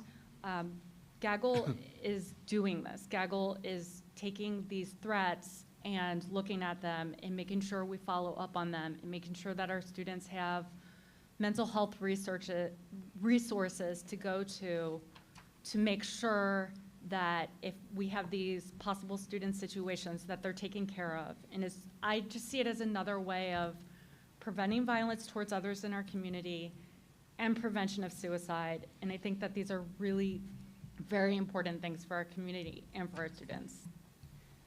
So most of the studies with Gaggle, well, start with this. So yes, with the FERPA, but one of the things you'll see in the Gaggle contracts is that they will only implement or sell their products. And keep in mind that salespeople are getting paid to sell these products. It's part of the Google suite. Of course they want to sell it, and they're going to sell you on all the positives of it, because that is that salesperson's paycheck. They're not going to tell you the negatives of it. But in last September's board meeting, I discussed in loco parentis, where the schools are literally giving consent in lieu of the parent, and that is what the doctrine of in loco parentis covers. And so they're getting around FERPA that way through the in loco parentis, because they are getting consent. It's just via the school, not the parent. And that is through that doctrine. But the other thing is, there is no concrete studies of data that this works. There is anecdotal evidence, like they can say, we tagged this many words. That doesn't really tell us how many lives were saved or not. None of these softwares are fail-proof. I mean, we unfortunately had a loss this year that Gaggle didn't catch. And I think that's the point. Like, there is, for me anyway, there is a balance of safety and privacy. And for me, personally, this is not one that I think that I'm in favor of. Elizabeth Warren, I said this last September too, I'll expand a little bit. Elizabeth Warren went to the Senate, and also contacted, there are 4 companies that have software similar to Gaggle. She wrote to all of them. This is what she said. She conducted an investigation into several student monitoring software companies and determined it needed federal action to protect students' civil liberties, rights, safety, and privacy. Your company and other educational technology companies have developed software that are advertised to protect student safety, but may instead be surveilling students inappropriately. And that is from Elizabeth Warren. So Elizabeth Warren went over these other companies, but not Gaggle, No, she did to all 4 companies, including Gaggle? including Gaggle. Okay. Yeah. She wrote the same letter to all 4 companies that have similar software, and then went to Senate about it. Because she was also concerned that in states that abortion is illegal, could those words be tagged, and someone could be held criminally via a word that's tagged. And I think that is, that's something I'm unsettled with, is we don't know what they're tagging. We don't know, we just don't know, so. I mean, I hear you. I do think it is a trade-off between what information is out there versus how much we're saving our students' lives. And unfortunately, it is hard to determine by data how many students' lives were saved. But if there is a possibility that students' lives are saved because of papers that are going through, that are tagged, that speak about suicide and things like that, I do think it is absolutely worth it to invest in something like this. So I think students also have to be, and parents need to be well aware that once you plug your phone into that Chromebook, texts, photos, everything's being scanned. And like I said earlier, Gaggle's now acknowledged that. Only if you say, when you plug it in, sometimes I charge my phone this way, it says, do you want to allow access? A pop-up It doesn't say that. comes up. It doesn't say that. If you, it says they acknowledge it scans the photos on personal cell phones if you plug them into district laptops.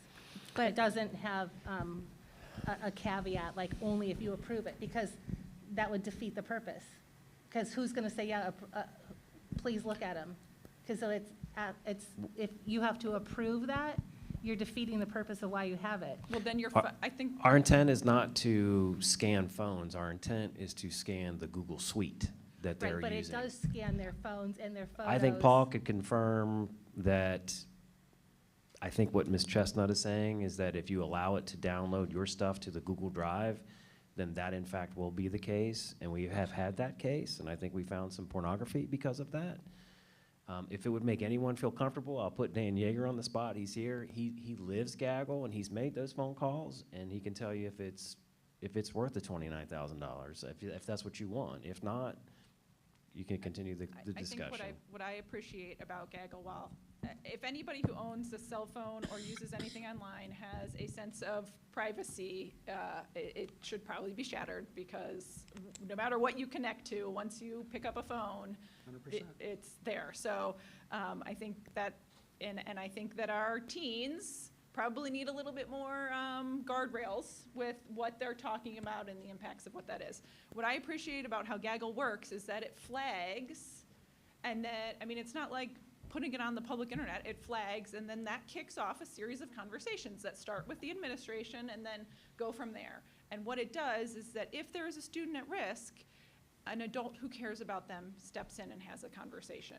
Without Gaggle, there is no opportunity for that conversation to happen. If we have it, there is.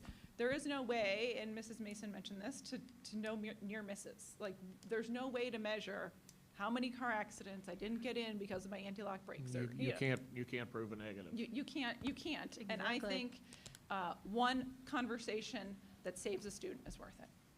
I also just wanted to point out, from our student handbook, there are several points about technology. And they say that you have personal responsibility for using the network resources in the district. You're agreeing to follow all the rules in the policy, which every student has to sign, and the district reserves the right to inspect files stored on any personally owned device that is permitted to directly connect to the district network. So if you are connecting your phone to that network, you are allowing the district to see those files. I mean, the best thing to do, if you are concerned about that, is not connect your phone to your school computer.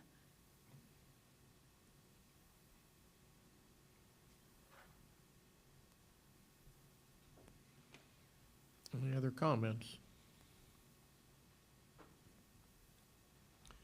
I guess, from my perspective, as I said before, you can't prove a negative. How much is a child's life worth? Nobody can estimate that, but I think it's somewhere above $29,315. I think it's, in my personal opinion, this is an investment. These are children that sometimes they need to be monitored. You can't intervene if you don't know to intervene.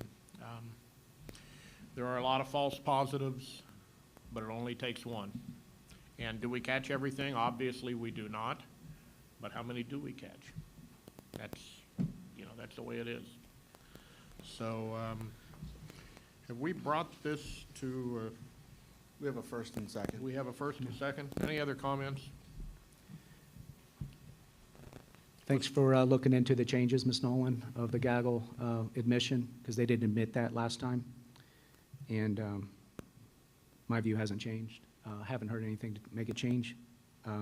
So, yeah, I think the discussion's finished. Okay, having everybody's concurrence, why don't we call the roll? Mr. Combs? No. Mrs. Nolan? No. Mrs. Mason? Yes. Mrs. Chestnut? Yes. Mr. Miranda? Yes, thank you. Okay, we will move on to the addendum items that are the contracts. So again, these items, Do we have a Excuse me. donation to look at? You missed item number 6. I was No, going no. to go back and do 6 A, after he's that. doing the addendum, the last four. Because they're contracts, I Just just, do the addendum and then come Yes. back. Okay, thank you. that's okay.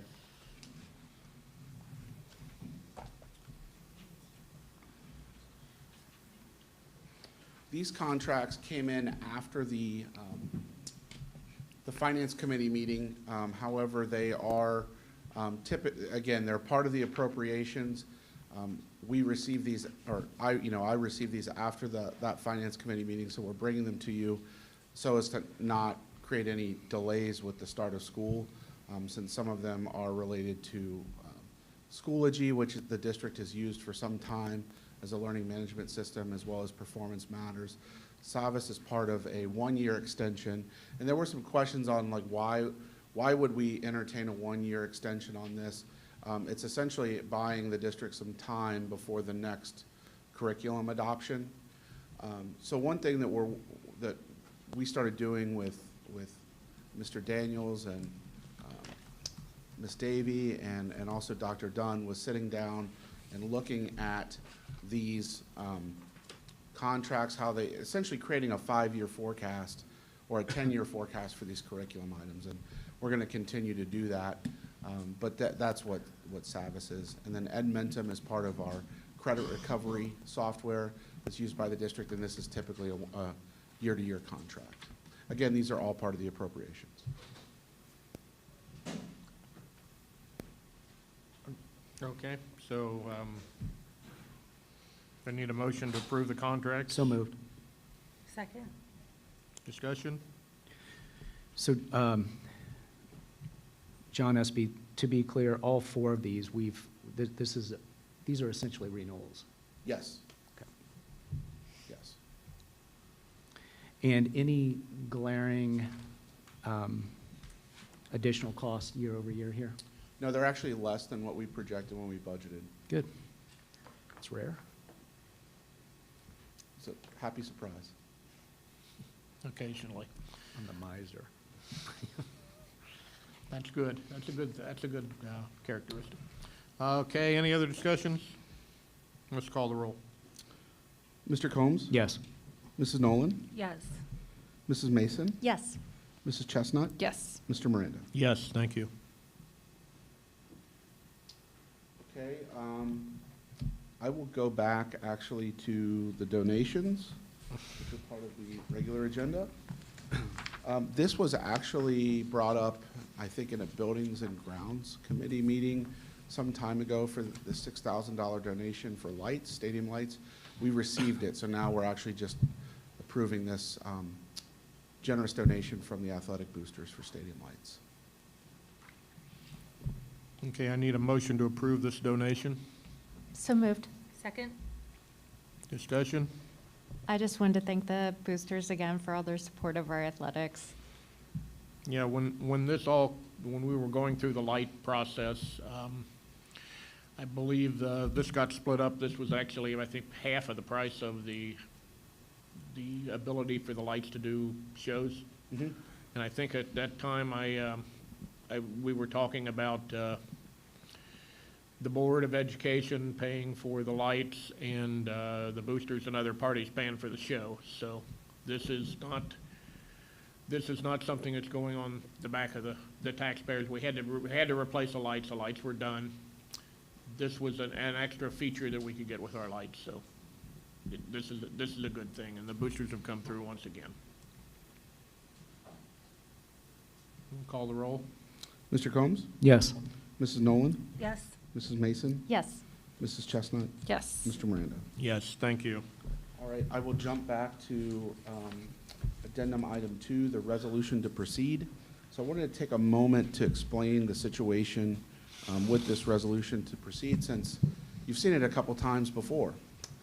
After the November election, there was a law changed on how the ballot language appears on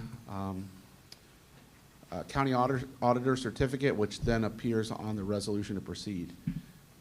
So it was caught by the Board of Elections when I submitted the prior resolution to proceed that the county auditor had made a mistake and put 0.00599 mils for every dollar, and that should have been 0.5 or 5.99 mils for every dollar. So obviously that math is a lot different. And so they recommended, as well as our legal counsel, that the board approve this again. So what I've done here is I've actually attached this auditor certificate where they clearly marked that they made a revision because it was all based on the county auditor's mistake there. And we actually caught this prior to submitting it to the Board of Elections. We thought the Board of Elections would just make that change.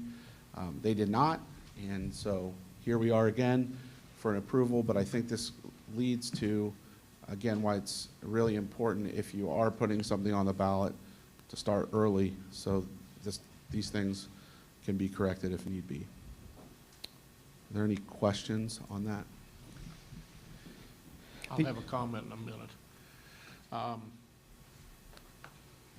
I need a motion to, So moved. Second. okay. Sorry, I jumped. I'll It- let you finish. Very, very quickly, it is amazing that we have such difficulty at Batavia. I mean, I don't know if we're the trial case for everything, but, you know, I would have preferred to have the auditor come here and explain why we were doing it for a third time, and I know that's dynamite in a bridge that we may need somewhere down the road. But this is just lunacy. We have a very good working relationship with the county auditor, and And I don't. you know, the deputy auditor was very, very apologetic that this is happening, and, you know, she passes that on. I'd be happy to pass the email along if you'd like to see it. You know, ultimately, they want it to be right, and done the right way and done, you know, above water. So, you know, we're just trying to make sure that we get this language right.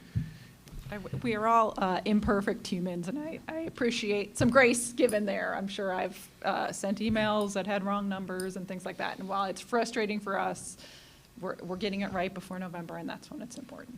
She did say this was the first case that she had encountered with this language, so, first time.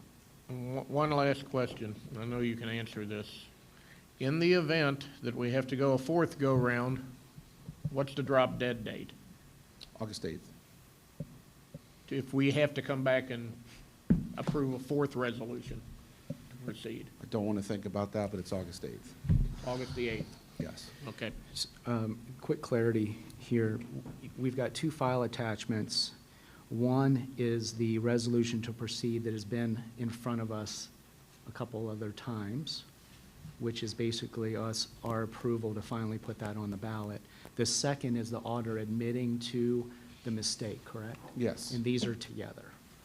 Yeah, I just put really the second one on as informational, so you can see why it's coming back. But then this actual version 3 basically negates the Yeah, the it second replaces. one. Yeah, Yeah. yeah. Well, it's pretty public how I feel about how we put the emergency levy on the ballot, although I am very much in favor of fixing this massive mistake. So it'll be reflected in the roll call. Any other comments? Call a roll. I did not get a motion and a second on this. Yeah, Jerry. We jumped the gun. Did we? Jerry, Yeah, you want to, I said so moved so quickly. And I said second. Okay, got it. It was probably inappropriate, so sorry, Dave. That's okay. That's okay. So why don't we call the roll? Okay. Mr. Combs? No. Mrs. Nolan? Nope. Mrs. Mason? Yes. Mrs. Chestnut? Yes. Mr. Miranda? Yes, thank you. Moving on now to Superintendent's business, Superintendent John Spicer. Thank you, President Miranda, members of the board. We do have a middle school update. Mr. Jeff Johnson to the podium. We do have Mount Milford in front of the junior high school right now. Jeff's going to give us a nice update.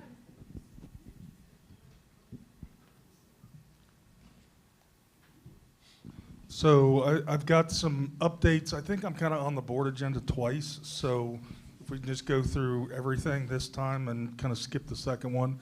Kind of a drone shot. This is actually a couple of weeks old. If you see down at the bottom, the weight room and Robbins building do not exist anymore. But that's essentially the building pad for the middle school. We have run into some undercuts, some poor soils that we've needed to deal with. There's been a lot of things happen to that property over the last 60, 70 years. So have had to deal with some of that, but they're working through it and proceeding. So that's just kind of an aerial shot of kind of the middle school pad. and why nobody can drive through there. Nobody can drive through there. I have heard through the grapevine, there's some betting lines on whether or not Eagles Way will be back together before school starts. I can assure you that that will be the case, that Eagles Way will be back together. They're actually scheduled to start putting stone down on Eagles Way next week. So you're saying don't bet against the house? Don't bet against the house. Back up. Roofing project at the high school has been ongoing. You can see that's the new roof that we've got on, a section of it. Actually met with the contractor today. Schedule's looking good. Probably by the end of next week, all the roof, the new roof will be down. And we've still got metal work and trim work to do after that is scheduled to be done pretty much right up to when school starts, but by the end of next week, everything will be 100% dried in. This is our auditorium project. If you recall, we opened up the orchestra pit, which is kind of what you're seeing right there. They have skinned it with drywall. There will be a removable cover that will go on that, so it can go back to being that big stage that we had, but we can also open up that orchestra pit. So auditorium work is ongoing as well. The HVAC project at the high school, these are the 3 condensing units. 2 of those feed the gymnasium, 1 of them feeds the auditorium. Those were set on Monday, and they're actually scheduled to be started up tomorrow. That's the air handling unit, the piping going into the air handling unit. That particular unit is one of the 2 units that feeds the gym and the mezzanine up kind of between the auditorium and the gymnasiums where those 3 units sit. Also part of the HVAC project are new unit ventilators that are going in around C-Wing. We did turn on the chill water system to those. So in the past, those units, first of all, they were 60 years old, quite noisy. Mr. Daniels asked me a couple of weeks ago, can you please promise me that they're going to be quieter than the old units? There's still a unit ventilator. There's still a fan that'll be in the classroom. But we had to use unit ventilators just because of the ceiling space or the lack of. New construction are what are called VAV boxes that are typically above the ceiling, a lot quieter. There still will be a little bit of noise in there, but not nearly what we've experienced in the past. The other not really nice thing is these are 4-pipe units instead of 2-pipe units. So with the old units, we ran hot water through them in the winter to provide heat, and then we had to switch over at a valve to switch it to chilled water when the weather got warmer. These actually have hot water and chill water going to them both. So we had brand new chill water piping to all these units, so that'll allow for a lot better temperature control in those classrooms. Is that it? A couple other projects we've got going on. Pictures really don't try to do them justice. Our access control project is ongoing. Met with a contractor today. We've run into a couple of hiccups, but things are good. We're actually going to be providing new badges to all of our staff when they come back in August. So that's ongoing. And the infamous sinkhole is the repair of the pipe is nearly complete, and they'll be starting to put in the lining next week. Once the lining's complete is when we'll actually come back in and backfill that hole. So that's ongoing, but most of that's work actually occurring inside the pipes. They don't really see a whole lot of what's going on, but that's being repaired as well. Will we be able to use that field again? I haven't been there recently, so once it gets filled in, it's still going to be mud, dirt on top, but will we be able to use around it? Because we haven't even, I mean, for safety reasons, I know you wanted people to not even be near it, but once it's fixed, can we at least use some of that grass, or is it not enough? The challenge is going to be how long we got to get grass to grow. Right. So we right. obviously don't want people on it while we're trying to get grass to grow on it. We have worked with, I've been working with Mr. Kaufman and the band. We've got kind of their situation figured out for this fall without having to use that as a band practice field, just because it's going to be safe from, nobody's going to fall in a hole, but it's going to have grass seed and straw and stuff like that all over it for a while until that grass sets in. Jeff, the sinkhole, we had an unusual additional budget ask there. Are we still on track? Yes. With the second, so we're in good shape. No additional No unexpected costs, correct? Nothing at this point, no. Okay. Thank you. I believe we did a trade-off on that for maybe some blacktop. Is that correct? Out of your budget, you had a, That is correct. We did not do annual blacktopping maintenance this year.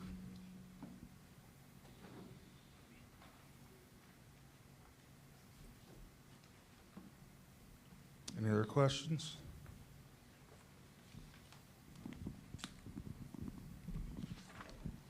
Thank you, Mr. Johnson.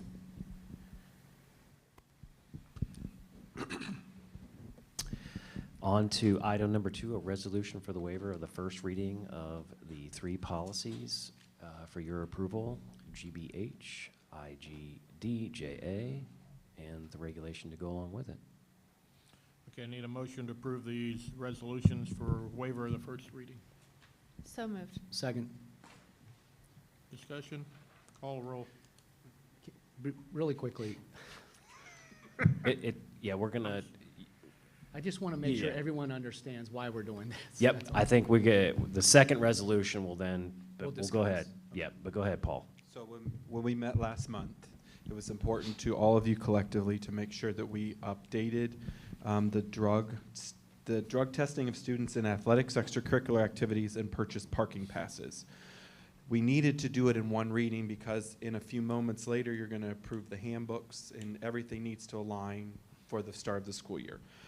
The only changes in IGDJA and the accompanying resolution are including the words parking passes in the title and also adding in the back there number 3, which is students who purchase parking passes to park on campus through Milford High School are now part of the random drug testing pool that we do every Monday. And loosely we say we because that's Josh and Aaron. Yeah, just, I mean, for those that haven't been following, we've been doing this for some time for all of our students that participate in extracurriculars. We just thought the ability to operate a motor vehicle is just as important from a safety issue, and we're going to include that pool of students that purchase parking passes to be included in the random testing. So that's really, in a nutshell, what this is all about, and we're running through how to do this procedurally over the next 5 minutes. And it's the only privilege that wasn't covered Yep. in our handbook, in our policy. All right, and the reason we're waiving the reading on GBH is we will begin school in less than a month. Sorry for everyone out there. But Krista, myself, John, Jenny, from HR perspective, want to be able to get in front of our staff and talk about the importance of how you use technology. And so the changes are here under the social media section. Number 2, instead of having it part of that stem there, we added a number 3, which is district staff are prohibited from providing personal social media passwords to students. And access of personal social media during school, we changed to working hours, is prohibited. And I'll let Krista kind of add some more context.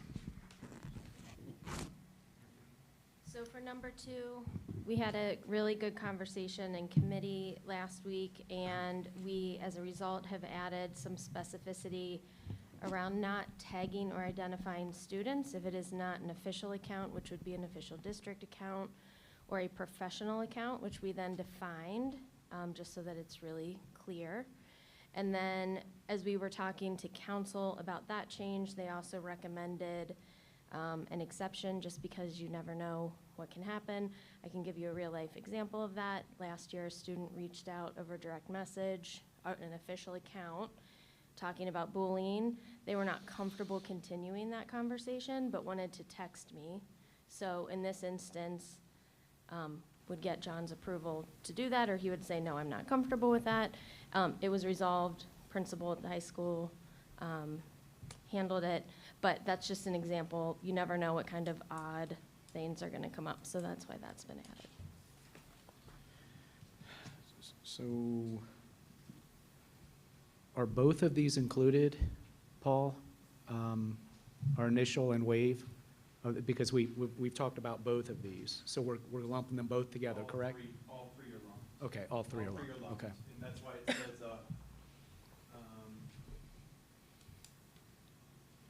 that's why you had the waiver of first reading up top. Okay, okay.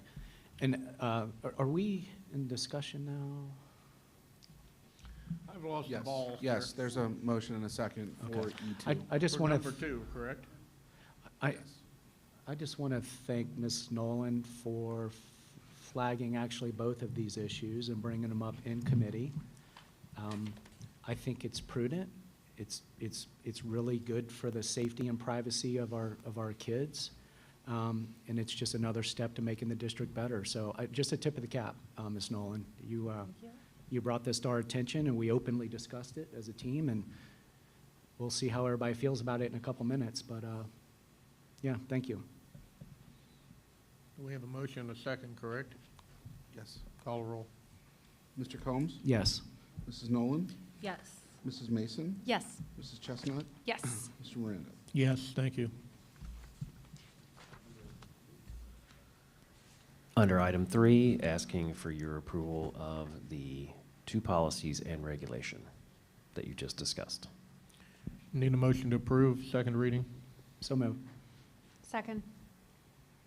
I think we already discussed it. Call the roll.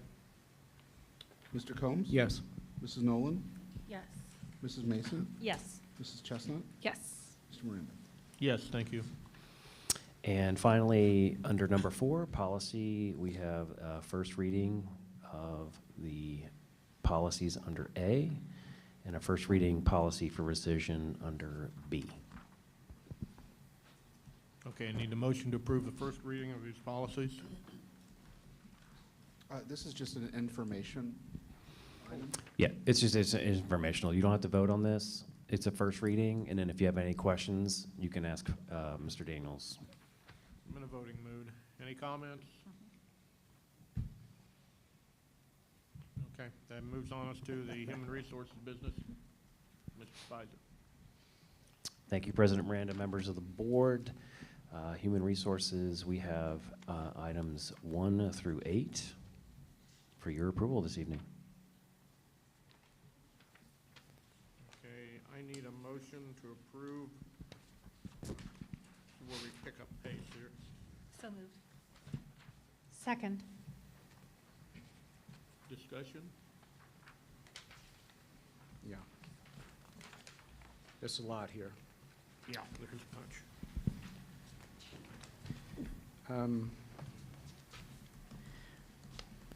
Wait, One wait. th- And one- this is the addendum, too? Some addendums? Correct. That does include addendums. The addendum the is entire embedded in. Human resource business, all of it, correct? Yes, sir. Is what this is, including 8, correct, through 8? Through 8 plus addendum is what you yeah, were saying. one Through 8 through- plus addendum. Yeah, 1 through 8 plus the addendum. Yes, Okay. sir. So,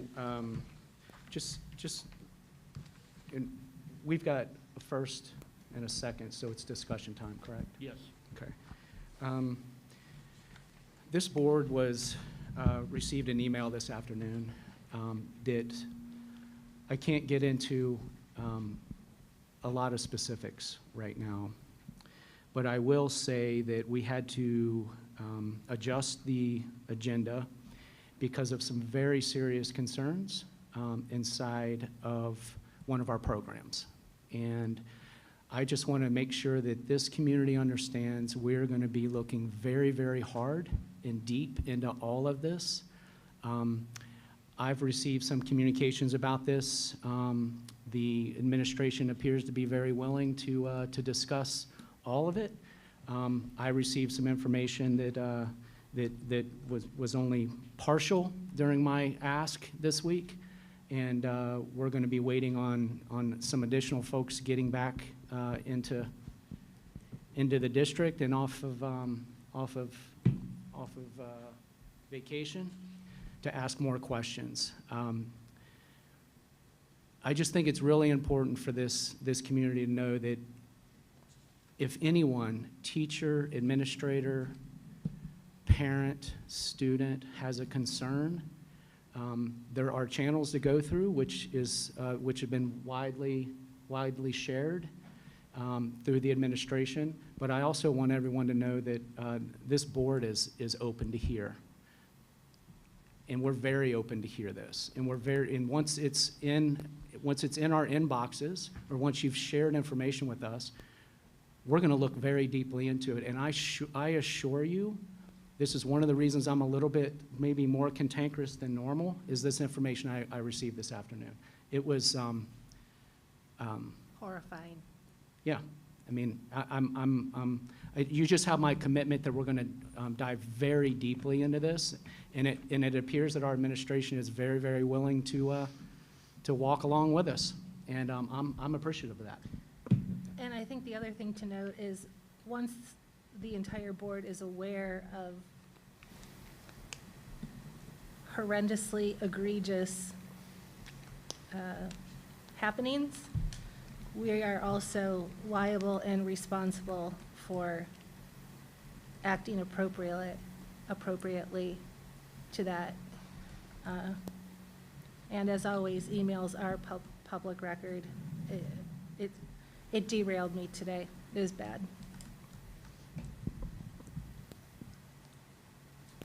All this to say that item, the agenda has been adjusted so that's no longer included. Correct. Correct. Yes, to be very clear, that the part of these approvals, that portion was removed very specifically, and I thank you for that. And very swiftly. Any more discussion? Kind of not discussion on that one.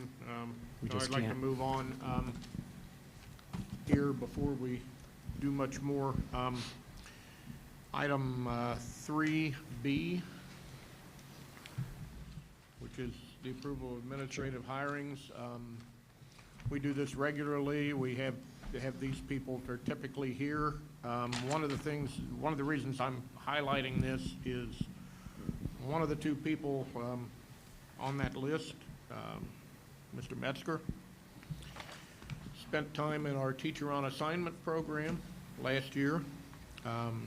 He's a very bright light at Boyd, and advantageous for us that we had that position there, or we might not. This is part of our overall retention, and it shows that it works. And we will be voting on him for an assistant principalship at the high school here shortly. And I just wanted to call that out to your attention. I think you probably have some other comments. I'll wait till I get 3 votes, or 4 or 5, before maybe we ask Mr. Metzger to go to the podium and speak. Yes. Okay. John Espy, I believe it might be important, because you can do this in less than a minute, to explain why we're moving and inserting an addendum to change our administrative staff from 223-day contracts to 260. Yeah. Because when I found out how it was, to the 2B, it made perfect sense to do this, and I think it's important to maybe spend a minute on it, because you really helped me understand it. Yeah, so currently, our administrators are on 223 contracts, and they essentially have to work 223 days during the fiscal year or the school year. It makes very difficult for tracking in my department, because I'm looking at however many administrators there are. I'm looking at several variations. For all other staff, they're using a program that is through Frontline, time and attendance, or ASOP. I think we call it absent. It changes all the time. Absence management used to be formerly known as ASOP, and basically what this does is all of our administrators will either be working or using accrued leave, so vacation, sick leave, personal leave, professional leave. And that'll all be entered into that software, and it really streamlines our tracking of attendance in a really good way. It just made it very difficult to track attendance for our administration, and not that there was anything odd, it's just that it was difficult to track. I mean, in fact, you're taking. Paper and pencil. Paper and pencil, and this just gives us a chance to do that. So when we see 223 to 260, that's not incurring additional costs. That's just actually our district getting in line with how to properly track daily work for our administration, if I can paraphrase, yeah? Exactly. That's I correct. believe more districts are going to that rather than less, correct? I think it's probably still a mixed bag. I think some districts might continue doing it because they've always done it that way. But I've, dealt with this before with having administrators on 260s, and it's much easier to track. I can also make a comment about Galen Hurt resigning for the purposes of retirement. I just wanted to thank her for her years of service here as well. How many years? Many. Maybe I shouldn't have asked. Sorry. Thank you very much. Many. Thank you very much. Okay, any other discussion? Call the roll. Mr. Combs? Yes. Mrs. Nolan? Yes. Mrs. Mason? Yes. Mrs. Chestnut? Yes. Mr. Miranda? Yes, thank you. We now move on to curriculum instruction. We're going to let Mr. Metzger come to the microphone. Oh, if we, I'm sorry. I mean, Lost it. please and thank you. I just want to thank you guys for voting for the contract today for me to become the assistant principal at the high school. Oh, you I think we're on. All right. I want to thank everybody, the board and the central office staff for voting for the contract today to give me the opportunity to become an assistant principal at the high school. I'm a product of Milford schools. So I started at Miami Elementary, and that's kind of where my family was created. I met my stepmother there, who was a teacher's aide at the time, and Milford schools has been what I've experienced my entire life. So to have the honor to be able to continue to serve our students and to serve our community is nothing short of amazing. Special thanks to Boyd E. Smith staff and students and Principal Mrs. Espy for being my mentor last year, preparing me for this opportunity. I'm super excited. I'm going to bring that energy on day one, and it's going to carry through. I just love being back home because I was at the high school for 10 years as well. So thank you again for the opportunity. Welcome, and that's big shoes to step into the senior program and get to know them in a year when most people get 3 years. Personally, my oldest is going to be a high schooler, so I'm going to be a mess when he's a senior year. So now I know who to reach out when I'm like, my baby. But welcome. Thank you. So you're starting in the senior year? From what I've been told, yes. God bless you. I spent a lot of years teaching juniors and seniors, so I feel like that's a good fit. I am going to miss my kindergartners. Last year, that was an experience, communicating differently, but I look forward to the challenge. We're super excited to have Kevin at the high school because we fully expected it. He was going to leave. And I think that, when you put people like Kevin in the roles that we did in our TOA roles, we understand and know that those folks are going to leave. And John Hill is another one. He is leaving to go be an assistant principal in Wyoming. And so we fully expect that that's going to happen. Wish we could have kept John, but we're super excited that Kevin's going to be with us. Congratulations. Thank you. Congrats. Thank you.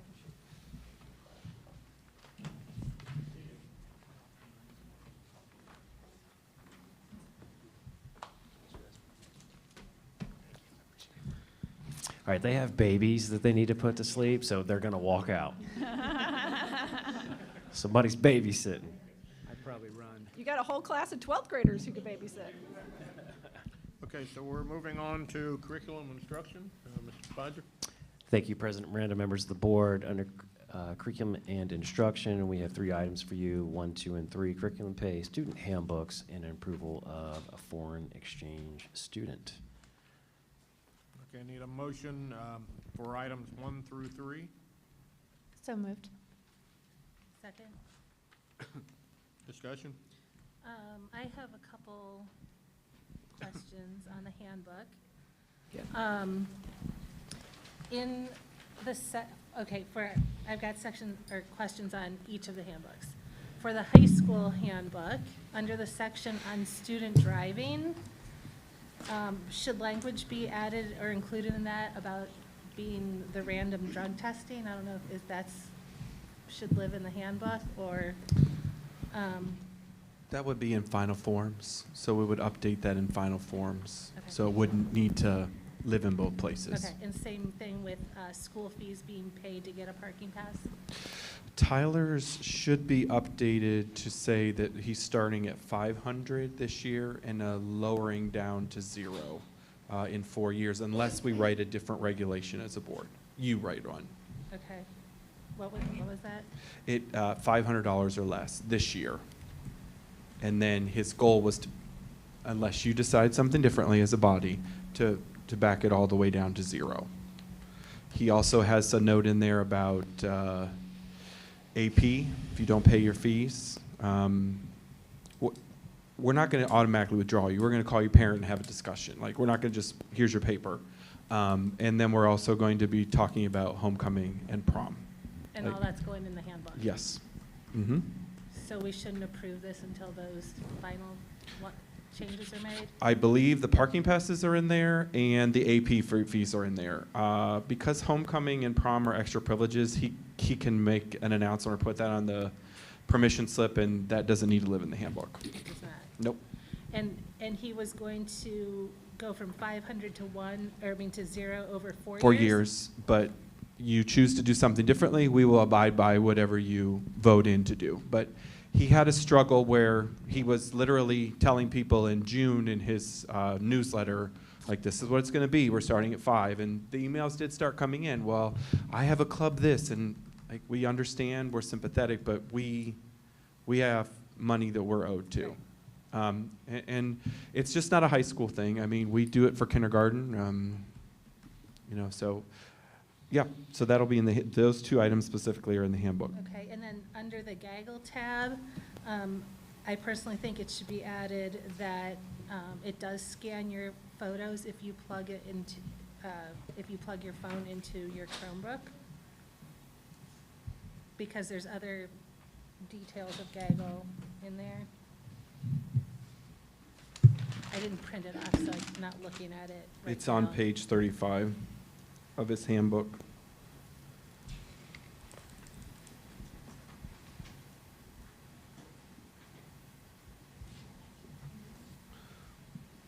And while we're talking about gaggle is mentioned in both the junior high and the high school handbook, but not in the elementary handbook.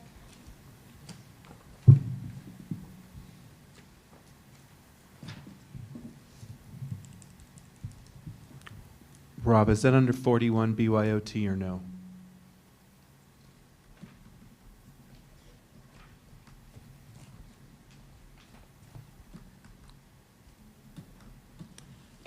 As you're looking through, is this our only opportunity to update things for the handbook, or can we amend a handbook if we can't get all? I'm just concerned that I want these included, but I don't want to have to not meet the deadline for the school year, and not necessarily need a special board meeting before the school year Our starts. next board meeting is the 3rd day of school, after the 3rd day of school. Depending on what grade you are, but yes.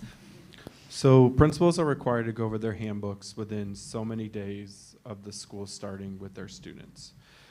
It would be my recommendation that you approve them as is, and then if you have additional items, like you would like me to confirm the gaggle information, and we can add it to the elementary, we can bring those to C&I next month, and you can vote on them on the 17th. We would be with it, and we would ask our principals to put those updates in their newsletters. So on several occasions, we can do that.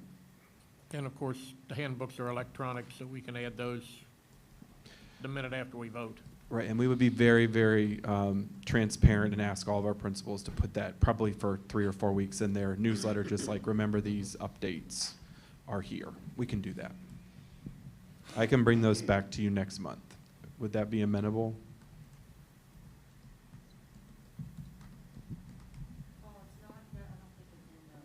Yeah, I'm looking at the back of it. My expertise is in the academy and the high school and the junior high handbook. And would that be a new, like, would we have an amendment in file forms? Then, that just said like, because the students right now can sign off on handbooks for next year? The AUP actually covers gaggle. Okay. So Oh, right.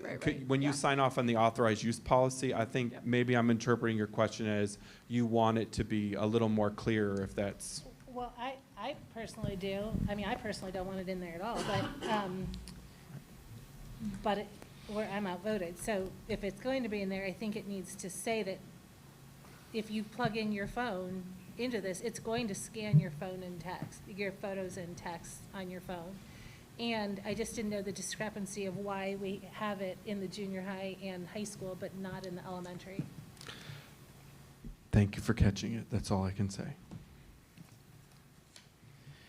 So if we go down that route, Paul, you don't really see a big issue with updating that in the time frame we're talking about for next month? No.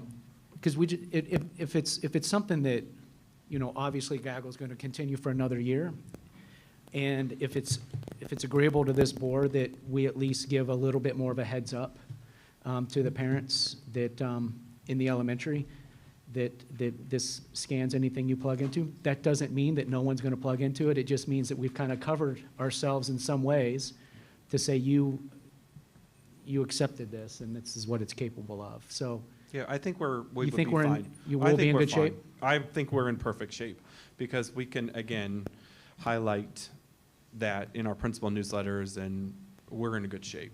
I mean, just like we've been highlighting the parking passes. If you didn't know that we were asking to pay you down your fees, it's because you've blocked our emails, which people do. So, so yes, you are in good shape. If those, I will bring those changes back to CNI. I will have them to you before the meeting. Do we have a motion? Yep. Motion and second. Okay. Any other discussion? So just to clarify, we are approving this as is with the caveat that changes are going to be updated. And to be clear, you can, if you decided if there was a law or something that changed in November, you have the right as a body to change the handbook. We just have to communicate those changes in so many days per the code. Yeah.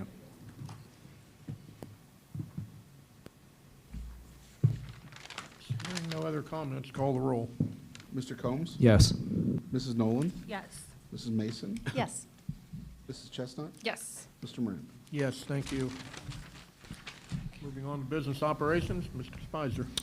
Thank you, President Miranda, members of the board. Under item number 1, we have transportation impractical for your approval. We need a motion to approve transportation impractical for the 2 students that are listed. So moved. Second? Discussion? Call the roll. Mr. Combs? Yes. Mrs. Nolan? Yes. Mrs. Mason? Yes. Mrs. Chestnut? Yes. Mr. Miranda? Yes, thank you. Under item number 2, it is my privilege to introduce Tina Reynolds, our food service director.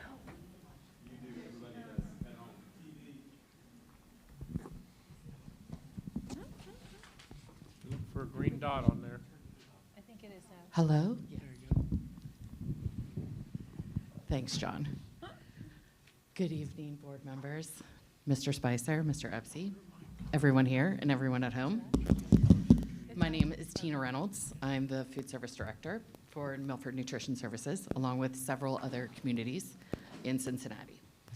On behalf of my entire team, I want to thank you for allowing us the opportunity to serve your child. I am here tonight, and you're lucky, even though you might not have won the lottery ticket, you're lucky because I'm here to give you the nutrition services report. Woohoo! Lucky you. Milford Nutrition Services Department is focused on fueling students' bodies and minds with highly nutritious foods and running an efficient food service department with food safety as our culture. These high standards meet the federal and state regulations. We have pictured here, the third one, sorry, Steve.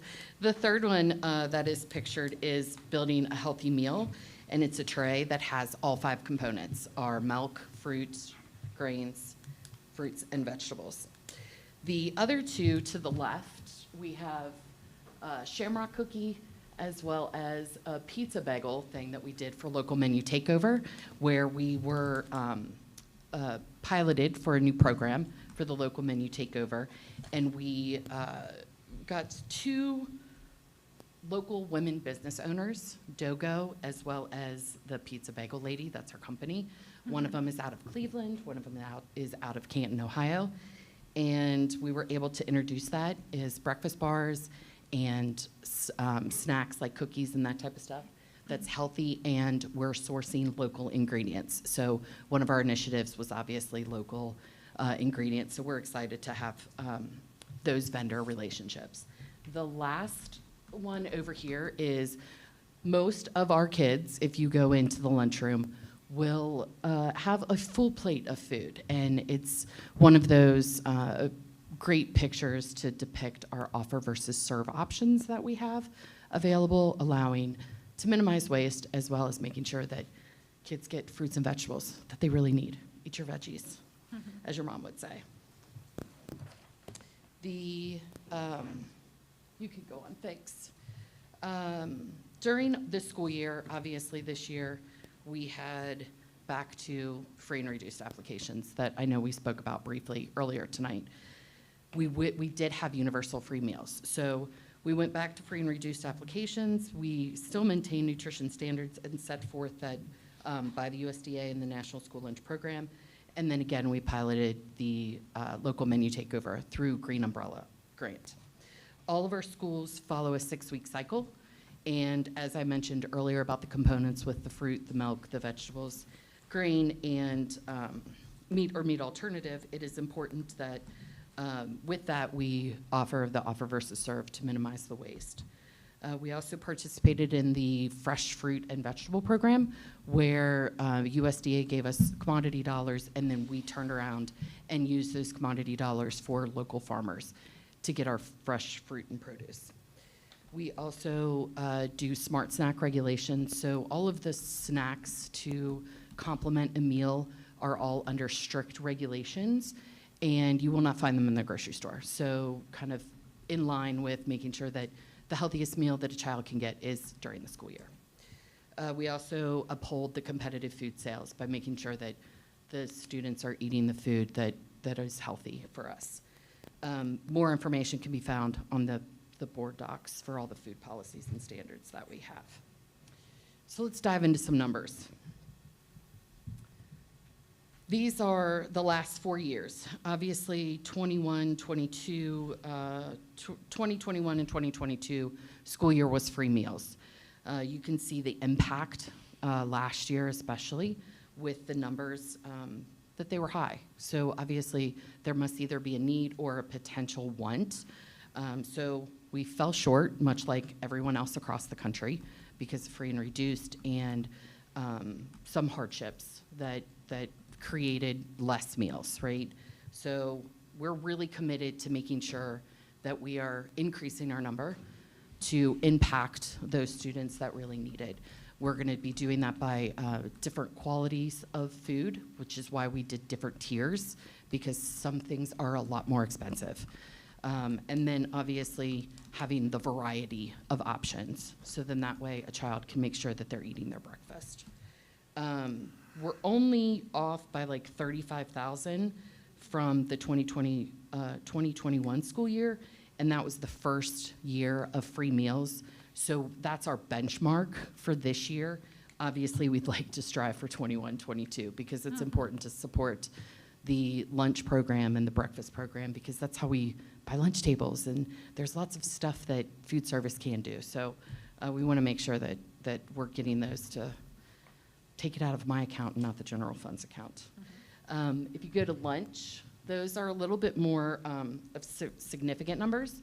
We served over 1 million meals that were not universally free.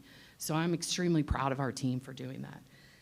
We're not that far off, but woohoo, we beat 2021 school year, so I'm happy about that. Even with the addition of Norwood to our repertoire, I'm really glad that we beat that number, so I'm pretty excited about that. We worked really hard for that. There's lots of updates and lots of things that are coming through ODE next week. So I encourage everyone to go to the website, make sure that they're looking at that information come August 1st, along with free and reduced applications, which is really important. One thing I definitely want to touch on, the fee waiver, even if they are approved free and reduced, parents still have to apply, check, or once you get online, hit that button for the fee waiver to make sure that process goes through. So there's direct certification where you're automatically approved for free and reduced. That also has a fee waiver that you need to turn into the office so we can make sure that those fees are waived, okay? I just want to make sure. And then free and reduced applications will be available August 1st. It'll tell you about the 30-day grace period that we also mentioned briefly earlier. And lastly, what we did and where we are flying. So much like humans, technology is not perfect. So we had 2 new softwares this year, PaySchools and Healthy Pro. And it was a bumpy ride, but we're going to make some improvements. We've been working diligently with PaySchools to work out some of those issues. I'm working with Rob regarding notifications. Sorry, Ms. Chestnut. We definitely wanted to make sure that negative lunch balances were paid. They are being rolled over into the student's account for Milford for this year. That is new per ODE. So there will be a message, parents, going out sometime before school that you do have a negative balance if you have not paid for it yet, as far as lunch is concerned. I paid my $5. Thank you. We appreciate that. As far as the calls, we kind of bumped up the calls at the end of the year, the text messages, the phone calls. Normally it's $5 or more, but since it was at the end of the school year, we kind of did it to a penny.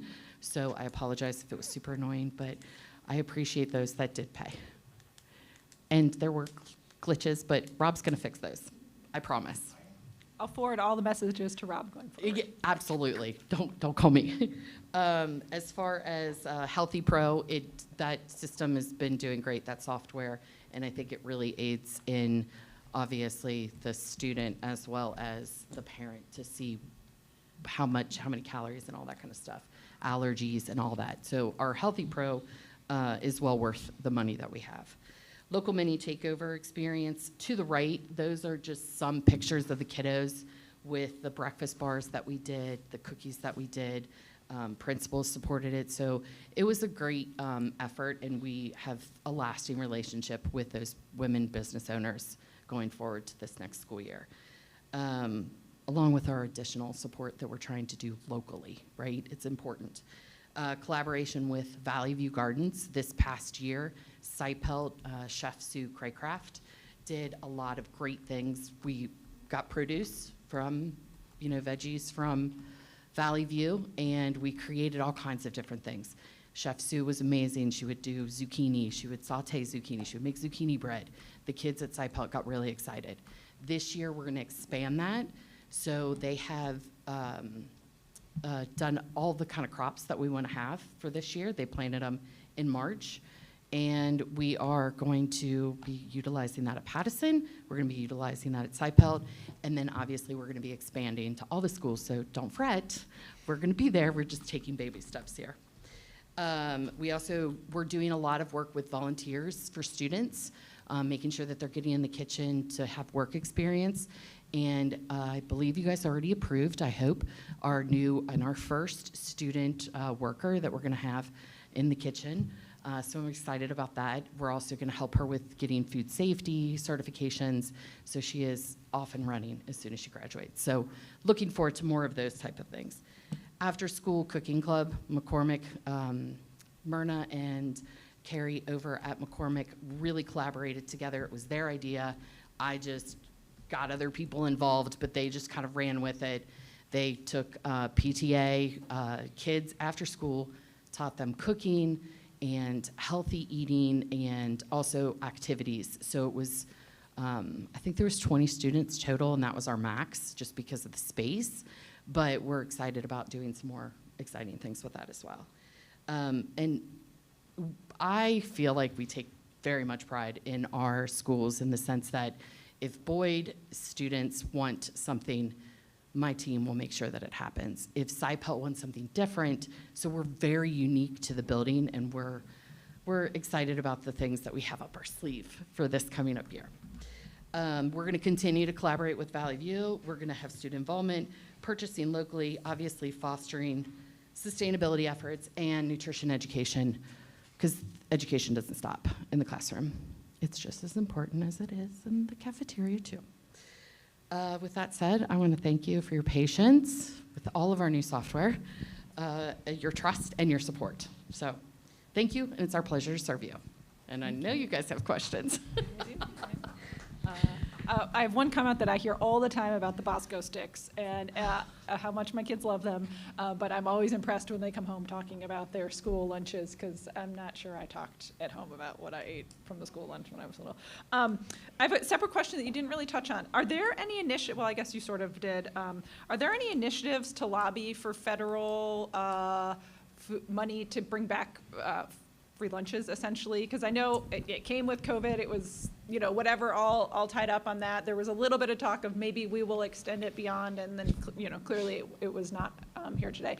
But is there any in whatever your professional organizations are, whatever, any interest or excitement for lobbying to the federal government for that?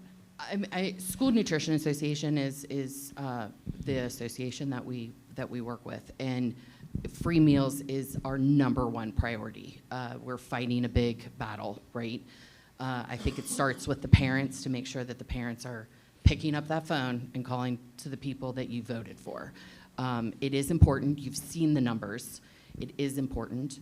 I lost my father-in-law a year and a half ago, and the coroner said flat out, he died of heart disease because when he was a child, it started at childhood. So it's important to me. It's important to all of us. Some states have adopted free universal free meals from the state money, in addition to any federal for free and reduced meals reimbursement. The state of Ohio, unfortunately, is not there. So I think it starts with all of us. I'm a parent of 2 kids, and I scream and send emails and phone calls because it is really important. Not to mention our food service account, it's separate from the general fund, and it is a nonprofit. So I have to put it back into the program, back into the kids. So like I had mentioned briefly about the lunch tables, I mean, supporting us and making sure that the meals are free for all, not only do we not have to worry about, oh, we're not making money right now, or how can I cut? I'm putting it back in to the program, and nutrition education has to be a piece of that. And with these free and reduced applications, negative balances, that's my life versus going out to the schools and being with the kids and educating them that they will have healthy eating habits for the rest of their life. So unfortunately, the state of Ohio, we're back to free and reduced. So you're saying maybe we should start with our DC representatives? Absolutely. Yep. Whatever you need to do. Knock on the door, whatever you need to do, yes. Thank you. You're Thank you for welcome. everything. What other questions? That was it? No. That was my question. But also, I really wanted to thank you for coming, you and your whole department, for coming up with all these innovative ideas. I don't think that people think of school lunch as being innovative, but the whole green umbrella project, the local farmers, I think that's really important, and also really speaks to Milford as a community. I feel like Milford is a huge community, and being able to help local farmers and look into small businesses and how they can work with us. And I know that that Chef Sue Craycraft at SciPelt, my kids go to SciPelt, and those kind of things are just so great for the kids and really engages them and makes food fun, it makes learning about nutrition fun, and like you said, it starts at the beginning. And I just really appreciate you and your entire department, because I think that you're doing the extra stuff to make that work. I'm just getting started.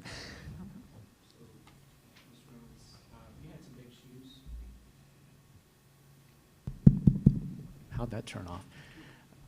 Dave shut me down remotely. You had some big shoes to fill. This was your first year, right? Yes. Running the entire program. Yes. I just wrote a couple things down. We can read all we want about stepping into a larger and bigger role. We can talk to a lot of people, but I'm just curious from you, what was your biggest surprise this year stepping into that role?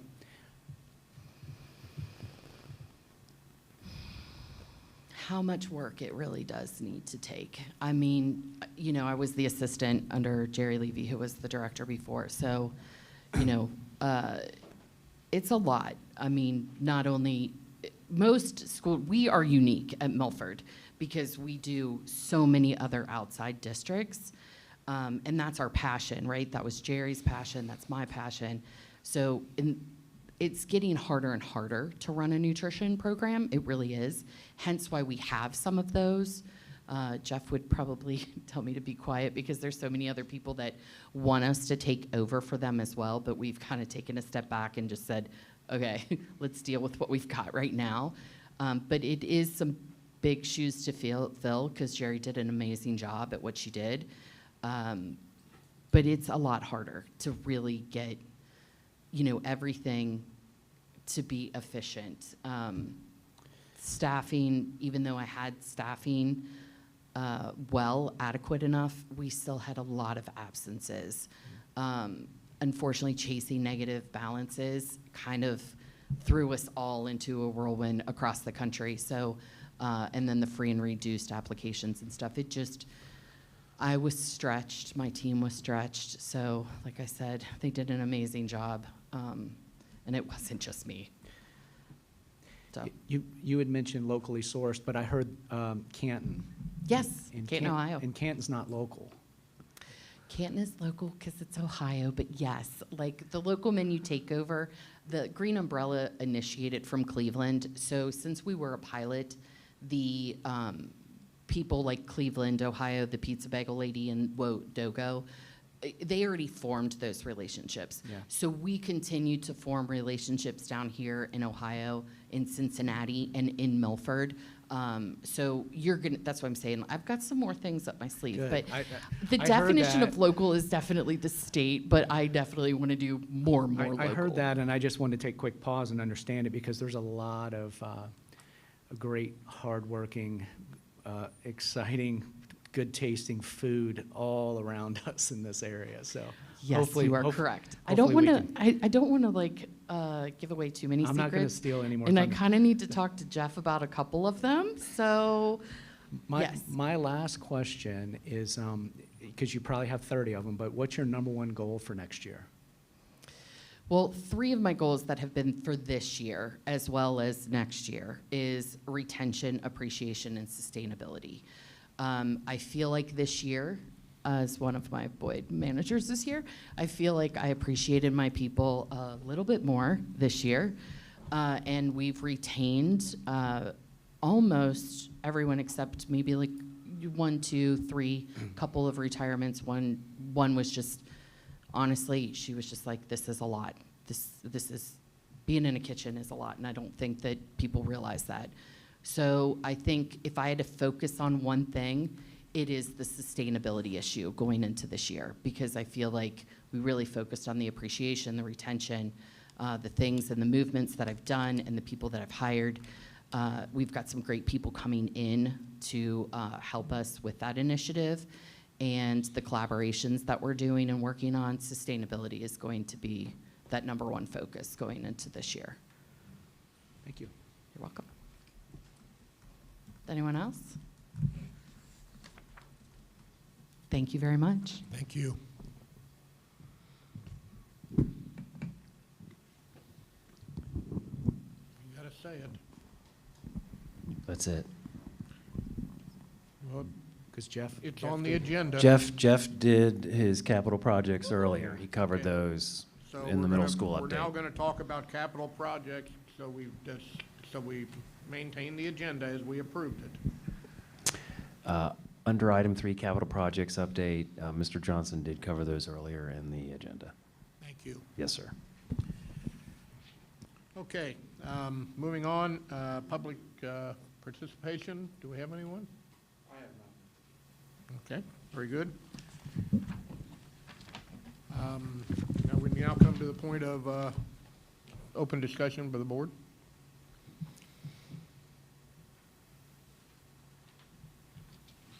Anyone?